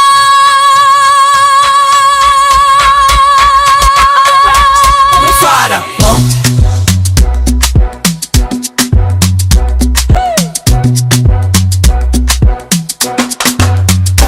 Father, come down with us fire, come down with thunder, come down with wire. APC na principalities, where they block road like robberies. Dollar don't turn to dragon, fuel don't turn to blood. Every day na suffer head, every night na flood. But the Bible talk no weapon form shall prosper. So we rise up tonight, we know they fear their juju master. Shama kan kan kan, shobo shobo bo bo bo bo bo bo bo bo bo bo bo bo. Peshe le le le le le, push push push. Hey Nigerians, make we pray. Cast and bind APC from spirit of propaganda, spirit of lie, spirit of hunger. Where one finish person life, we bind you today, we bind you forever. This nation go heal, we go better together. In the we banding nobody side the Holy Ghost. APC principalities, your time done they close. Shama shama rabababa, robo robo robo robo robo robo. Shama shama rabababa, robo robo robo robo robo robo. Hey! Shama shama, shama shama, shama shama, shama shama raba raba, shama shama, shama shama, shama shama, shama shama raba raba. Them say Emi local, we say Jesus local. Them carry bullion van, we carry prayer van. Them they share rice, we don't expire. We they share testimony, where they catch fire. Minister they fly private jet go Dubai. We they try go walk, see they shout it go better. But tonight we change that story. Holy Ghost take over, give us back our glory. Every spirit of renewal again, we bind you. Every spirit of 27 regime, we scatter you. Spirit of Nara, where they fall like rain, catch fire. Spirit of me on, and a jam die by fire. Sham, shama, laba, laba, robo, robo, shoko, shoko. Anybody we say APC must stay under fire, you there. Oh yeah, Nigerians, make we pray. Cast the mind APC from spirit of propaganda, spirit of lie, spirit of hunger. Where one finish person life, we bind you today, we bind you forever. This nation go heal, we go better together. In the name of the Father, the Son, the Holy Ghost. APC principalities on down your way. Shama shama la ba ba ba ba, robo robo robo robo robo robo robo. Shama shama la ba ba ba ba, robo robo robo robo robo robo robo. Shama shama la ba ba ba robo robo robo robo robo robo. Fire fall on top their head. Nigeria must be great again. I say, I say, I say.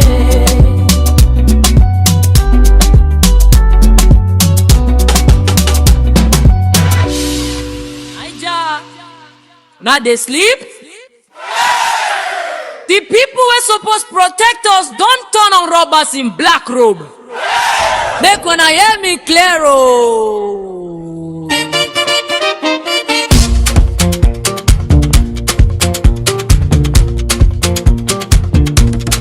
Them wear wig, them wear gown, but for night them they count brown envelope for house. Conscience don't die, they bury them for backyard. Now them they sell justice like gala for whole up. Them collect money, them twist the law. Give governor power to scatter person's sweat. 10 years business, one judgment, PR. Everything don't go, which kind country be this? Who they kill democracy? Backups, not the judges. Who they chase investors? Backups, not the judges. judges. Who the protectives where a gather? And the judges. Judicial bandits. Nigeria judiciary na the most corrupt for the whole world. Our judges na businessmen. Them they thrive, they swim, they die for corruption money. Judicial bandits.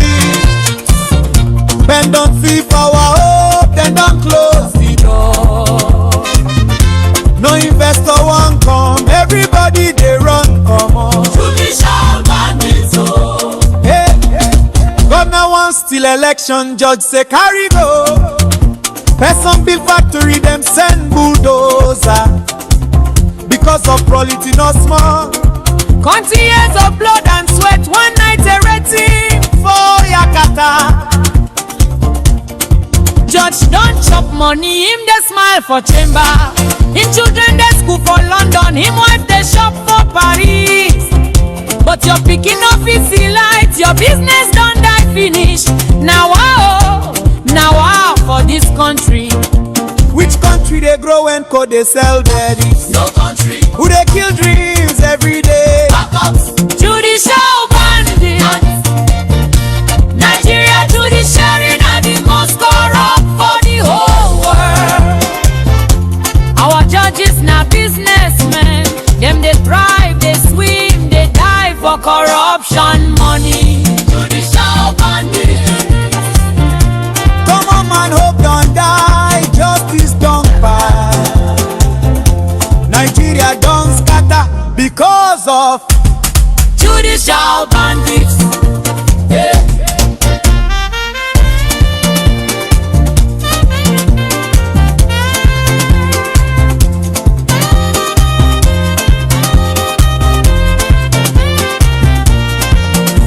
Nigerians, open on our eyes.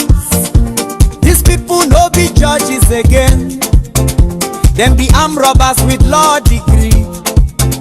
Them be 419 with sound title. Them be Yahoo boys with British accents. If we no talk now, tomorrow go worse. Judicial bandits. Judicial bandits. Nigerian judiciary na the most corrupt for the whole world. Our judges na businessmen. Them they chop our future. They better with corruption money. Judicial bandits. Hey. Make una rise up. Make una talk. This country must better. Judicial bandits go fall one day. I say. Judicial bandits. Judicial bandits. Nigeria go heal. We go win. But first make them fall. Make them fall. Make them fall. In the name of the Father, and of the Son, and of the Holy Spirit. Amen. Holy, holy, holy. Angel Marco, holy, holy. Angel Gabriel, holy, holy. Robo, robo, rabarab, shobo, shobo, rakanka. Holy, holy, holy. Banjo like holy, holy. Now me be Mr. Truth9ja. I dey come from Naija. If I talk, them go buy me. If I no talk, hunger go buy me. So make I talk and buy. At least I die with truth for mouth. This government don't tire body, oh. Which kind case be this? Who gets Nigeria with bad leaders when no get liver? Them hot na pomo, tough outside, empty inside. And they chop out tomorrow, belly full today. Jai, which kind suffer be this? Angel Michael, draw your sword. Angel Hegel, blow the trumpet. Robo, robo, rabarab, robo, robo, rachanka. Holy fire fall, holy fire fall. Holy, holy. He nearly runs by fast. God of Elijah, come down, come crush. the government. Make thunder fire then come out. Holy, holy. We no go free this time, we no go free again. Nigeria must rise. By fire, by force. See the youth we're supposed they build tomorrow. They do Yahoo, they do hook up, they run from Japan. Because the leaders steal the future, sell them for Ghana, Moscow. Them they do oversight, but them no fit oversee their own children. One day for the thief, one day for the owner. The owner that will, he they shout holy, holy. Angel Michael, release your warrior angels. Make them pursue, overtake, recover all. Who can stand the dia? Who go break the code? Who go flush them out? Who go heal this land? Holy Jesus. Robo, robo, rabara. Fire. Shobo, shobo, rakanga. Fire. Deliverance now by force, oh. By force. Oh, yeah. Dangerous us. All of the Naija. All the bad belly people with the government. Make thunder fire then come out. Holy, holy. We no go green this time, we no go green again. Sobo robo rabara, rachaka robo robo. Nigeria must rise. By fire, by force. In the name of the Father, and of the Son, and of the Holy Spirit. Amen. Angel Michael, stand for gates. Mountain to pay, holy trumpet, holy, holy, holy. Nigeria go heal by fire, by force. Robo, robo, rabara, holy, holy, holy. Deliverance on land. Yeah. One love, one vibe too. One love, my people till the end. Oh yeah. It don't tell we they shout for peace, but them still they play us like film. We don't get tickets. Them say we be giant, but we still they crawl. Every day they be like say we fall, but me I believe say we go rise again. Now unity go reap away the pain.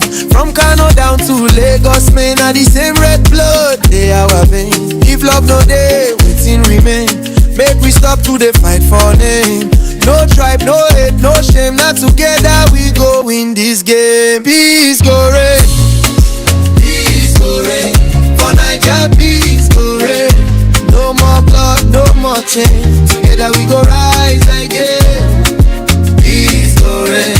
For Naija, peace go reign. No more wahala, no more pain. Together we go rise again.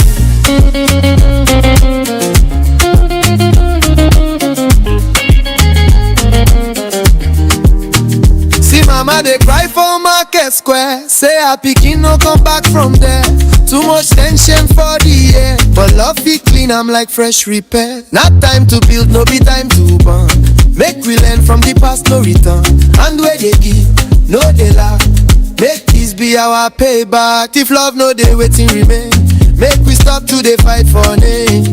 No tribe, no hate, no shame. Now together we go win this game. Peace go reign, peace go reign. For Naija, peace go reign.